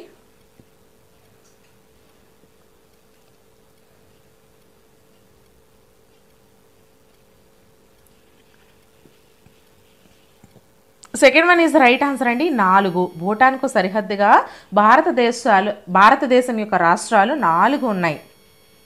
Next question. ఈ సంజీవిని వినియోగంలో దేశంలో మొదటి స్థానంలో నిలిచిన రాష్ట్రం ఏది?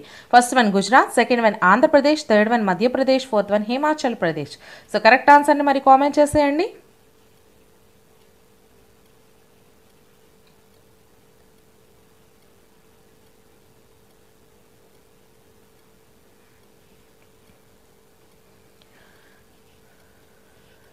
First one is the right answer, sorry friends, second one is the right answer.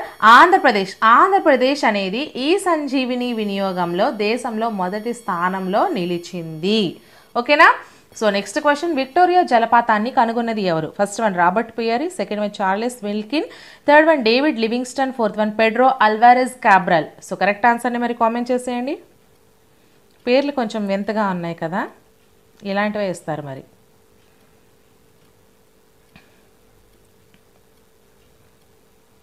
Third one is the right answer అండి. David Livingstone. విక్టోరియా జలపాతాన్ని కనుగొన్నది డేవిడ్ లివింగ్స్టన్. ఓకేనా. So next question. International Atomic Energy Agency ఐఏఈఏను స్థాపించిన సంవత్సరం ప్రధాన కార్యాలయం ఏది? సంవత్సరం ఏది?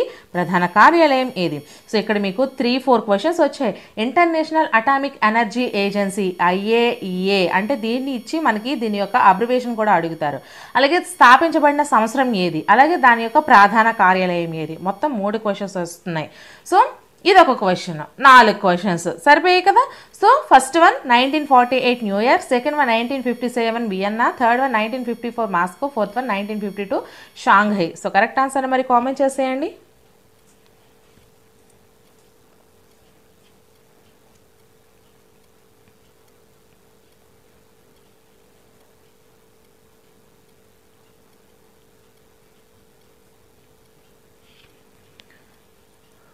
Fourth one is the right answer అండి. 1952 Shanghai. Fourth one is the right answer. International Atomic energy స్థాపించబడిన సంవత్సరం 1952. ప్రధాన కార్యాలయం షాంఘైలో ఉంది. ఓకేనా. So next question. 48,500 నాటి జాంబీ వైరస్ ఏ దేశంలో గడ్డగట్టిన సరస్సు దిగువన కనుగొనబడింది? First one Brazil, second one Canada, third one Russia, fourth one China. So correct ఆన్సర్ని మరి కామెంట్ చేసేయండి. అంటే దీన్ని బట్టి చూస్తే మనకి జాంబీ వైరస్ నిజంగానే ఉంది, అది సినిమా మాత్రమే కాదు అని.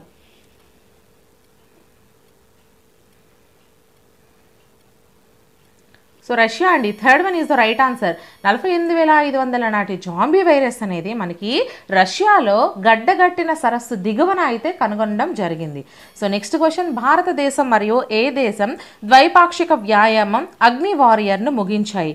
First one Singapore, second one Cambodia, third one France, fourth one Albania. So correct ఆన్సర్ని మరి కామెంట్ చేసేయండి.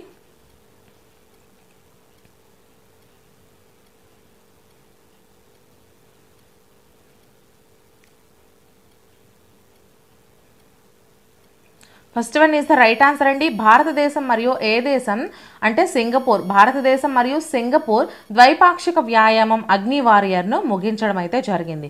So next question, Kerala formation day ఎప్పుడు?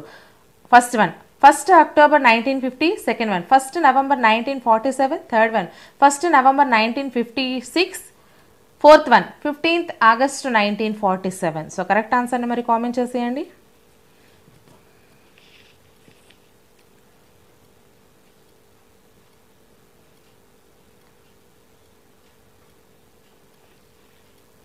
Third one is the right answer అండి. 1 November 1956. ఓకేనా. సో నెక్స్ట్ క్వశ్చన్, భారతదేశంలో 2023లో జరిగే గణతంత్ర దినోత్సవ వేడుకలకు ఏ దేశాధ్యక్షుడు ముఖ్య అతిథిగా హాజరు కానున్నారు? First one Japan, second one China, third one Egypt, fourth one Oman. So correct ఆన్సర్ని కామెంట్ చేసేయండి. అలాగే వీడియోని ఇంకా ఎవరైనా లైక్ చేయకపోతే లైక్ చేసేసి మన ఛానల్ని తప్పకుండా సబ్స్క్రైబ్ చేసుకోండి అమ్మా. ఈ వీడియో డిస్క్రిప్షన్లో హైకోర్టుకి సంబంధించి చాలా వీడియోస్ లింక్స్ అనేవి ఒక ప్లేలిస్ట్ రూపంలో పెట్టాను. సో అవి మాత్రం వెళ్ళేటప్పుడు చాలా జాగ్రత్తగా చూడండి. ఎగ్జామ్ హాల్లో మార్క్స్ తక్కువ అంటే తెలియని వాటికి ఎలా ఆన్సర్ చేస్తే మార్క్స్ ఎక్కువ వస్తాయి అనే దాని గురించి కూడా వీడియో చేశాను. సో కొంచెం మీకు యూజ్ అయిన కొన్ని మార్క్స్ కలిసినా కూడా కలిసినట్టే కదా మీకు తెలియని వాటికి. సో ఆ ఉద్దేశంతో చేశాను. నెగిటివ్గా మాత్రం ఎవరు తీసుకోకండి. ఓకేనా. So third one is the right answer అండి. ఈజిప్ట్. నాకే స్వార్థం ఉంటే నేను యాప్ పెట్టుకొని మనీ కోసమే వీడియోస్ నమ్ముకుందును కదా, బట్ మీ నుంచి నాకు 1 రూపీ కూడా ఆశించాలని లేదు, యాప్ పెట్టాలన్న ఆలోచన లేదు. ఇన్ కేస్ ఫ్యూచర్లో ఎప్పుడైనా యాప్ పెట్టినా కూడా మనం వే2 న్యూస్ తరహా యాప్లో మనం చేసుకుందాము. అంటే ఇతరుల నుంచి మనీ ఎర్నింగ్ చేసేయడం కంటే మనకు మనం అందరం ఆ యాప్లో పెట్టుకునే విధంగా, ఎడ్యుకేషన్కి సంబంధించి పెట్టుకునే విధంగా అయితే చేద్దాము అనే ఆలోచన ఉంది. బట్ నాకైతే యాప్ క్రియేట్ చేయడం రాదు. సో నేర్చుకోవాలి. సో ఆన్సర్ చేస్తారా? Third one is the right answer అండి. భారతదేశంలో 2023లో జరిగే గణతంత్ర దినోత్సవ వేడుకలకు ఏ దేశాధ్యక్షుడు ముఖ్య అతిథిగా హాజరు కానున్నారంటే ఈజిప్ట్ దేశాధ్యక్షుడు. ఓకేనా.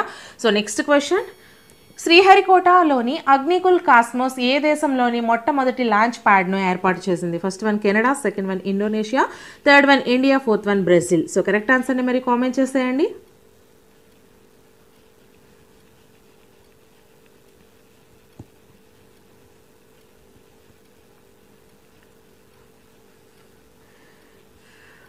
Third one is the right answer అండి. శ్రీహరికోటలోని అగ్నికుల్ కాస్మోస్ మనకి ఇండియాలోని మొట్టమొదటి లాంచ్ ప్యాడ్ను ఏర్పాటు చేయడం అయితే జరిగింది. క్వశ్చన్, క్రోమోజోమ్లు వీటితో రూపొందించబడ్డాయి?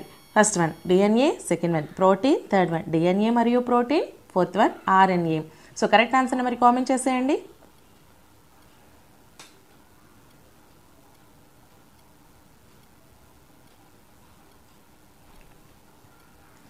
Third one is the right answer. DNA మరియు ప్రోటీన్తో అయితే నిర్మితం అయి ఉన్నాయి. డిఎన్ఏ అంటే deoxy ribo nucleic acid. So RNA అంటే రైబో న్యూక్లిక్ యాసిడ్. ఓకేనా. ఇది జాగ్రత్తగా గుర్తుపెట్టుకోండి. క్రోమోజోమ్లు అనేవి మనకి డిఎన్ఏతో ప్లస్ ప్రోటీన్తో అయితే కలిసి రూపొందించబడ్డాయి.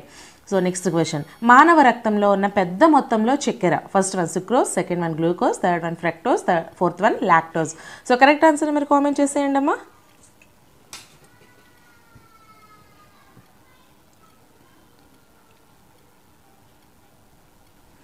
Second one is the right answer. Glucose అండి. మానవ రక్తంలో పెద్ద మొత్తంలో ఉన్నటువంటి చక్కెర గ్లూకోజ్గా మనము పరిగణిస్తాము. గ్లూకోజ్, ఇది చాలా జాగ్రత్తగా గుర్తుపెట్టుకోండి. మానవ రక్తంలో ఎక్కువ మొత్తంలో చక్కెర ఏది అంటే మనము గ్లూకోజ్గా చెప్పుకోవచ్చు. సో నెక్స్ట్ క్వశ్చన్, హైపర్ మెట్రోపియా ఉన్న వ్యక్తి దగ్గరికి ఎన్ని పాయింట్లు ఉంటాయి? ఫస్ట్ వన్ 20 సెంటీమీటర్ కంటే ఎక్కువ, సెకండ్ వన్ 25 సెంటీమీటర్ కంటే తక్కువ, థర్డ్ 25 సెంటీమీటర్ కంటే ఎక్కువ, ఫోర్త్ వన్ 30 సెంటీమీటర్ కంటే తక్కువ. సో కరెక్ట్ ఆన్సర్ని మరి కామెంట్ చేసేయండి.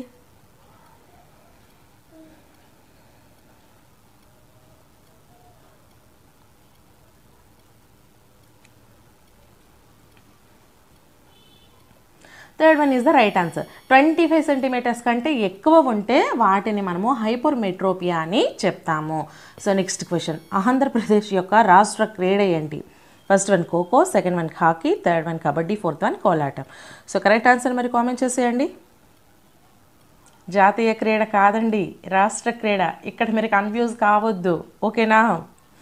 So third one is the right answer. Kabaddi Andhra Pradesh యొక్క రాష్ట్ర క్రీడ కబడ్డీ. దీన్నే చెడుగుడి అని కూడా అంటారేమో కదా, మీరు కూడా అదే అనుకుంటే కామెంట్ చేయండి, ఓకేనా? సో నెక్స్ట్ క్వశ్చన్, వైస్రాయ్ నియమించిన హంటర్ కమిషన్ దేన్ని విచారించారు? ఫస్ట్ వన్ బర్డోలి సత్యాగ్రహం, సెకండ్ వన్ ఖిలాఫత్ ఆందోళన, థర్డ్ వన్ జలియన్ వాలాబాగ్ విషాదం, ఫోర్త్ వన్ చౌరీ చౌరా సంఘటన. సో కరెక్ట్ ఆన్సర్ని మీరు కామెంట్ చేసేయండి.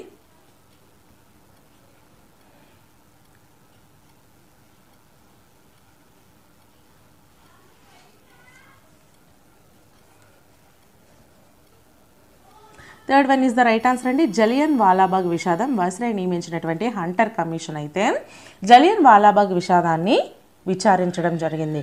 సో నెక్స్ట్ క్వశ్చన్, భారత రాజ్యాంగ సభ యొక్క యూనియన్ పవర్స్ కమిటీ చైర్మన్ ఎవరు? First one Sardar Vallabhbhai Patel, second one doctor BR Ambedkar, fourth one sir Alladi Krishnaswami Ayyar, fourth one PT Jawaharlal Nehru. So correct ఆన్సర్ని మరి కామెంట్ చేసేయండి.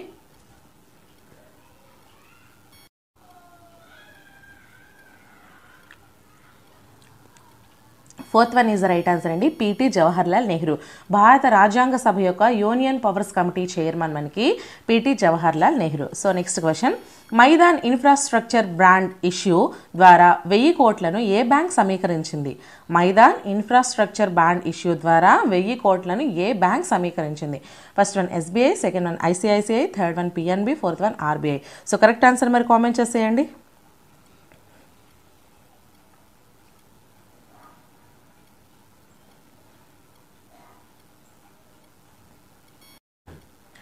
First one is the right answer, SBI. Maidan infrastructure bond issue ద్వారా 1000 కోట్లను మనకి ఎస్బీఐ అయితే సమీకరించడం జరిగింది. సో నెక్స్ట్ క్వశ్చన్, 2022 క్లైమాథాన్లో ఏ రాష్ట్రానికి చెందిన గ్రీన్ స్టార్టప్ ట్రీ బ్యాగ్ అవార్డును అందుకుంది? ట్రీ ట్యాగ్ అవార్డును అందుకుంది. First one Meghalaya, second one Sikkim, third one Rajasthan, fourth one Kerala. So correct ఆన్సర్ని మరి కామెంట్ చేసేయండి.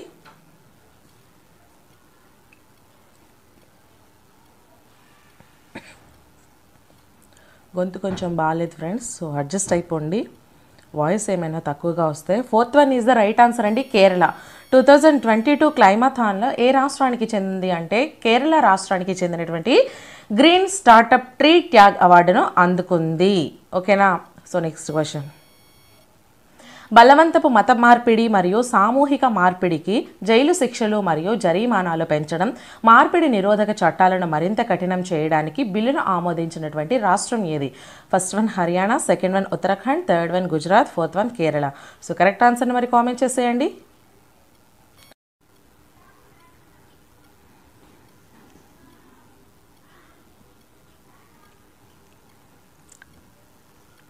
Second one is the right answer అండి, ఉత్తరాఖండ్. బలవంతపు మత మార్పిడి మరియు సామూహిక మార్పిడికి జైలు శిక్షలు మరియు జరిమానాలు పెంచడము, మార్పిడి నిరోధక చట్టాలను మరింత కఠినతరం చేయడానికి బిల్లును ఆమోదించినటువంటి రాష్ట్రం ఉత్తరాఖండ్ అండి, ఓకేనా? సో నెక్స్ట్ క్వశ్చన్, టెస్టు మొదటి రోజున 500 పరుగులు చేసిన మొదటి జట్టుగా ఏ జట్టు నిలిచింది?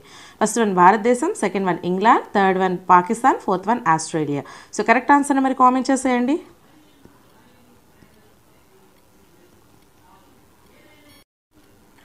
సో కరెక్ట్ ఆన్సర్ని మరి కామెంట్ చేస్తారా?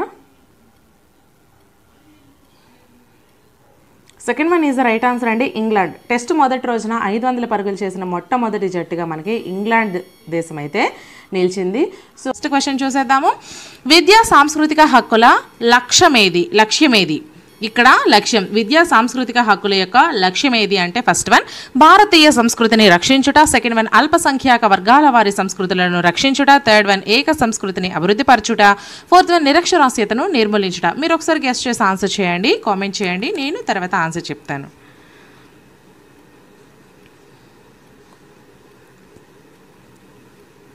Second one is the right answer అండి. అల్పసంఖ్యాక వర్గాల వారి సంస్కృతులను రక్షించుట అంటే నిబంధన 29 అలాగే 30 ప్రకారము అల్పసంఖ్యాక వర్గాల సంస్కృతి విద్యలను రక్షించుకోవచ్చు. ఏంటండి నిబంధన 29, 30 ప్రకారం అల్పసంఖ్యాక వర్గాల సంస్కృతులను రక్షించుకునుట అనేది విద్యా సంస్కృతి హక్కుల యొక్క ముఖ్య లక్ష్యం. ఓకేనా. సో నెక్స్ట్ క్వశ్చన్, క్రింది వాటిలో పౌరులకు మాత్రమే వర్తించే హక్కు ఏది? ఫస్ట్ వన్ చట్టం అందరికీ సమాన అవకాశాలను కల్పిస్తుంది. సెకండ్ వన్ మత స్వాతంత్రపు హక్కు. థర్డ్ వన్ పీడనాన్ని నిరోధించే హక్కు. ఫోర్త్ వన్ చట్టం ముందు అందరూ సమానులే. సో కరెక్ట్ ఆన్సర్ని మీరు కామెంట్ చేయండి, నేను ఆన్సర్ తర్వాత చెప్తాను. So first one is right answer అండి. చట్టం అనేది అందరికీ కూడా సమాన అవకాశాలు కల్పిస్తుంది. ఇది మనకి పౌరులకు మాత్రమే వర్తించే హక్కు. అంటే చట్టం ముందు అందరినీ సమానులుగా పరిగణించడం, పీడనం నుంచి రక్షణ, మత స్వాతంత్రం నుంచి కేవలం పౌరులకు మాత్రమే కాక విదేశీయులకు కూడా లభిస్తాయి. కానీ పబ్లిక్ రంగంలో పౌరులకు ఈ యొక్క పబ్లిక్ రంగంలో చట్టం అనేది అందరికీ సమాన అవకాశాలు కల్పించడం పౌరులకు మాత్రమే లభించే హక్కు అండి. ఓకేనా. చట్టం ముందు అందరినీ సమానులుగా పరచడం అనేది మనకి ఈ యొక్క పౌరులకు మాత్రమే వర్తించు హక్కు. చట్టం అందరికీ సమాన అవకాశాలు కల్పిస్తుంది. సో నెక్స్ట్ క్వశ్చన్, ప్రస్తుతం ఆస్తి హక్కు ఏది? ఫస్ట్ వన్ ఆదేశ సూత్రం. సెకండ్ వన్ ప్రాథమికం కానిది. థర్డ్ వన్ చట్టబద్ధమైన హక్కు. ఫోర్త్ వన్ ప్రాథమిక హక్కు. సో కరెక్ట్ ఆన్సర్ని కామెంట్ చేసేయండి. ప్రస్తుతం ఆస్తి హక్కు అనేది ఈ క్రింది వాటిలో ఏది అని అర్థం. ఓకేనా.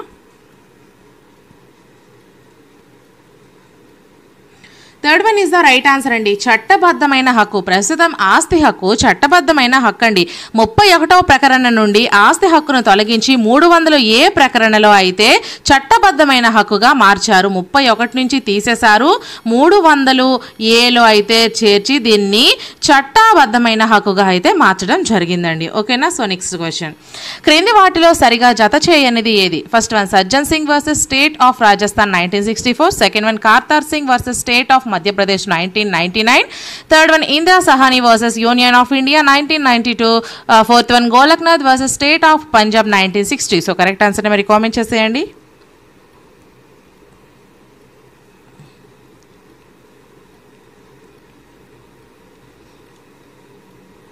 So fourth one is right answer అండి. Golaknath versus state of Punjab అండి. Golaknath versus state of Punjab అనేది కానిది, సరిగా జత కాదు.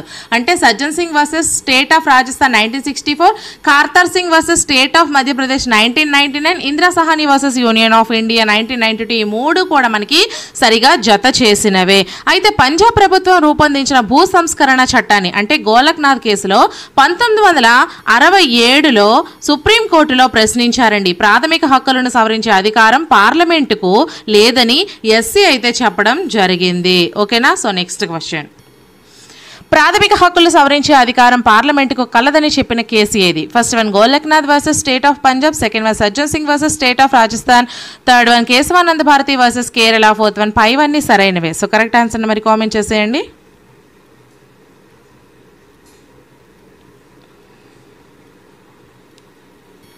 Third one is the right answer అండి. కేశవానంద భారతి వర్సెస్ కేరళ. ప్రాథమిక హక్కులు సవరించే అధికారం పార్లమెంటుకు కలదని చెప్పిన కేసు ఏది అంటే కేశవానంద భారతి వర్సెస్ కేరళ అండి. ఓకేనా. సో నెక్స్ట్ క్వశ్చన్, విద్యను ప్రాథమిక హక్కుగా గుర్తించాలని చెప్పిన కేసు ఏది? First one Unnikrishnan versus Andhra Pradesh, Mohini Jain versus Karnataka 1993. Second one Sajjan Singh versus state of Rajasthan 1964. Third one మినార్వా mills versus union of India 1980. Fourth one Indira Sahani versus union of India 1992. So correct ఆన్సర్ని మరి కామెంట్ చేసేయండి.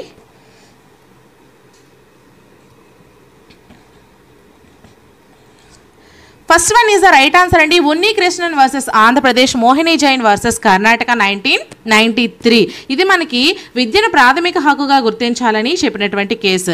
ప్రాథమిక హక్కుల్లో విద్యా హక్కు లేకపోతే జీవించే హక్కు అనేది కూడా మనకి వ్యక్తి గౌరవానికి అర్థం లేదని ప్రాథమిక విద్యను ప్రాథమిక హక్కుగా గుర్తించాలని ఉన్నికృష్ణన్ వర్సెస్ మనకి ఆంధ్రప్రదేశ్, మోహిని జైన్ వర్సెస్ కర్ణాటక 1993 అనేది సుప్రీంకోర్టు తీర్పు చెప్పింది. 1993లో ఈ సుప్రీంకోర్టు తీర్పు చెప్పడం అయితే జరిగిందండి. ఓకేనా. సో నెక్స్ట్ క్వశ్చన్, ప్రభుత్వం ప్రజల నుండి ఆస్తులను స్వాధీనం చేసుకున్నప్పుడు మార్కెట్ విలువలతో కూడిన నష్టపరిహారం చెల్లించాలని తీర్పు చెప్పిన కేసు ఏది? First one Kesavananda Bharati. Second one Golaknath. Third one Sajjan Singh. Fourth one Bela Banerjee versus Paschim Bengal. So correct ఆన్సర్ని మరి కామెంట్ చేసేయండి.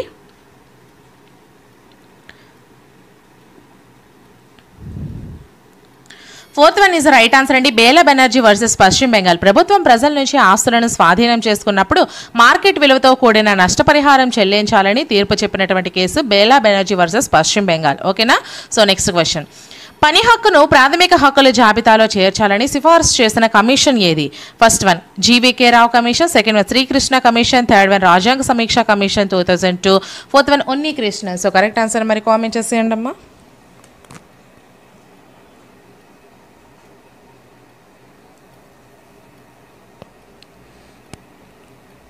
Third one is right answer అండి. రాజ్యాంగ సమీక్ష కమిషన్ 2002 అండి. రాజ్యాంగ సమీక్ష కమిషన్ ఈ యొక్క 2002లో వెంకటరామయ్య అధ్యక్షతన నియమించినటువంటి రాజ్యాంగ సమీక్ష కమిషన్ అనేది 3వ భాగంలో ప్రాథమిక హక్కుల జాబితాలో పని హక్కు, రక్షిత మంచినీరు, అలాగే రహస్యాలను కాపాడుకునే హక్కు, పర్యావరణ హక్కులను పొందుపరచాలని సిఫార్సు చేయడం అయితే జరిగింది. ఓకేనా. So next question. 50% మించి రిజర్వేషన్లను రాజ్యాంగ విరుద్ధమని ఏ కేసులో సుప్రీంకోర్టు తీర్పునిచ్చింది? First one Indira Sahani, second one Sajjan Singh, third one Kesavananda Bharati, fourth one Golaknath. So correct answer మరి కామెంట్ చేసేయండి అమ్మా.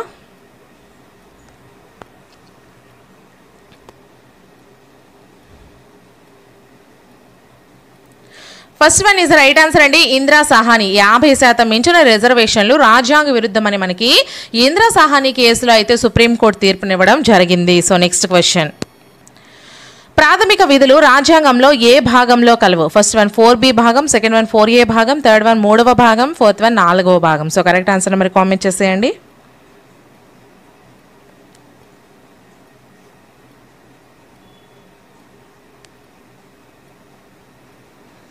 Second one is right answer అండి. 4A భాగం. ప్రాథమిక విధులు రాజ్యాంగంలో మనకి 4A భాగంలో అయితే ఉన్నాయి. ఇవి ప్రాథమిక విధులను 4A భాగంలోని ప్రకరణ 51Aలో అయితే పొందుపరిచారండి. 51A ఇది జాగ్రత్తగా గుర్తుపెట్టుకోండి. ప్రాథమిక విధులను 4A భాగంలోని ప్రకరణ 51Aలో అయితే చేర్చడం జరిగింది. ఓకేనా. So next question. ప్రాథమిక విధులను ఏ రాజ్యాంగ సవరణ ద్వారా చేర్చారు? ఫస్ట్ వన్ 26వ రాజ్యాంగ సవరణ చట్టం, సెకండ్ వన్ 24వ రాజ్యాంగ సవరణ చట్టం, థర్డ్ వన్ 42వ రాజ్యాంగ సవరణ చట్టం, ఫోర్త్ వన్ 44వ రాజ్యాంగ సవరణ చట్టం ద్వారా అండి. సో కరెక్ట్ ఆన్సర్ మరి కామెంట్ చేసేయండి.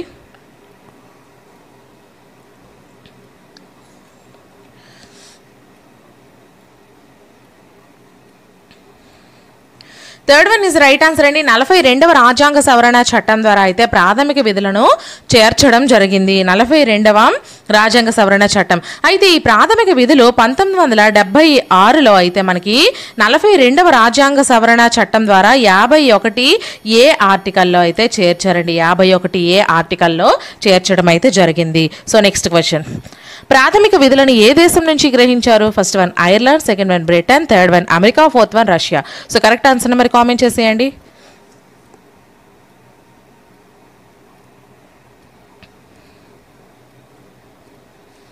Fourth one is right answer అండి. రష్యా నుంచి ప్రాథమిక విధులను మనకి రష్యా నుంచి గ్రహించడం అయితే జరిగింది. So next question. ప్రాథమిక విధులను ఎవరి సిఫారసుల మేరకు రాజ్యాంగంలో చేర్చారు? First one Sardar Swaran Singh committee, second one Mandal commission, third one Kesavananda Bharati, fourth one చెరువారి. సో కరెక్ట్ ఆన్సర్ మరి కామెంట్ చేసేయండి అమ్మా.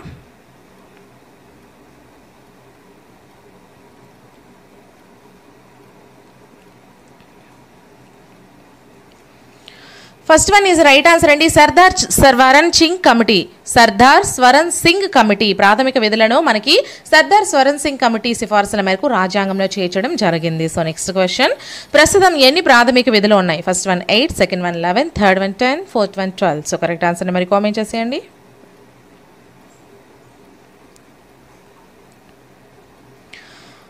11 is the right answer. Second one is the right answer అండి.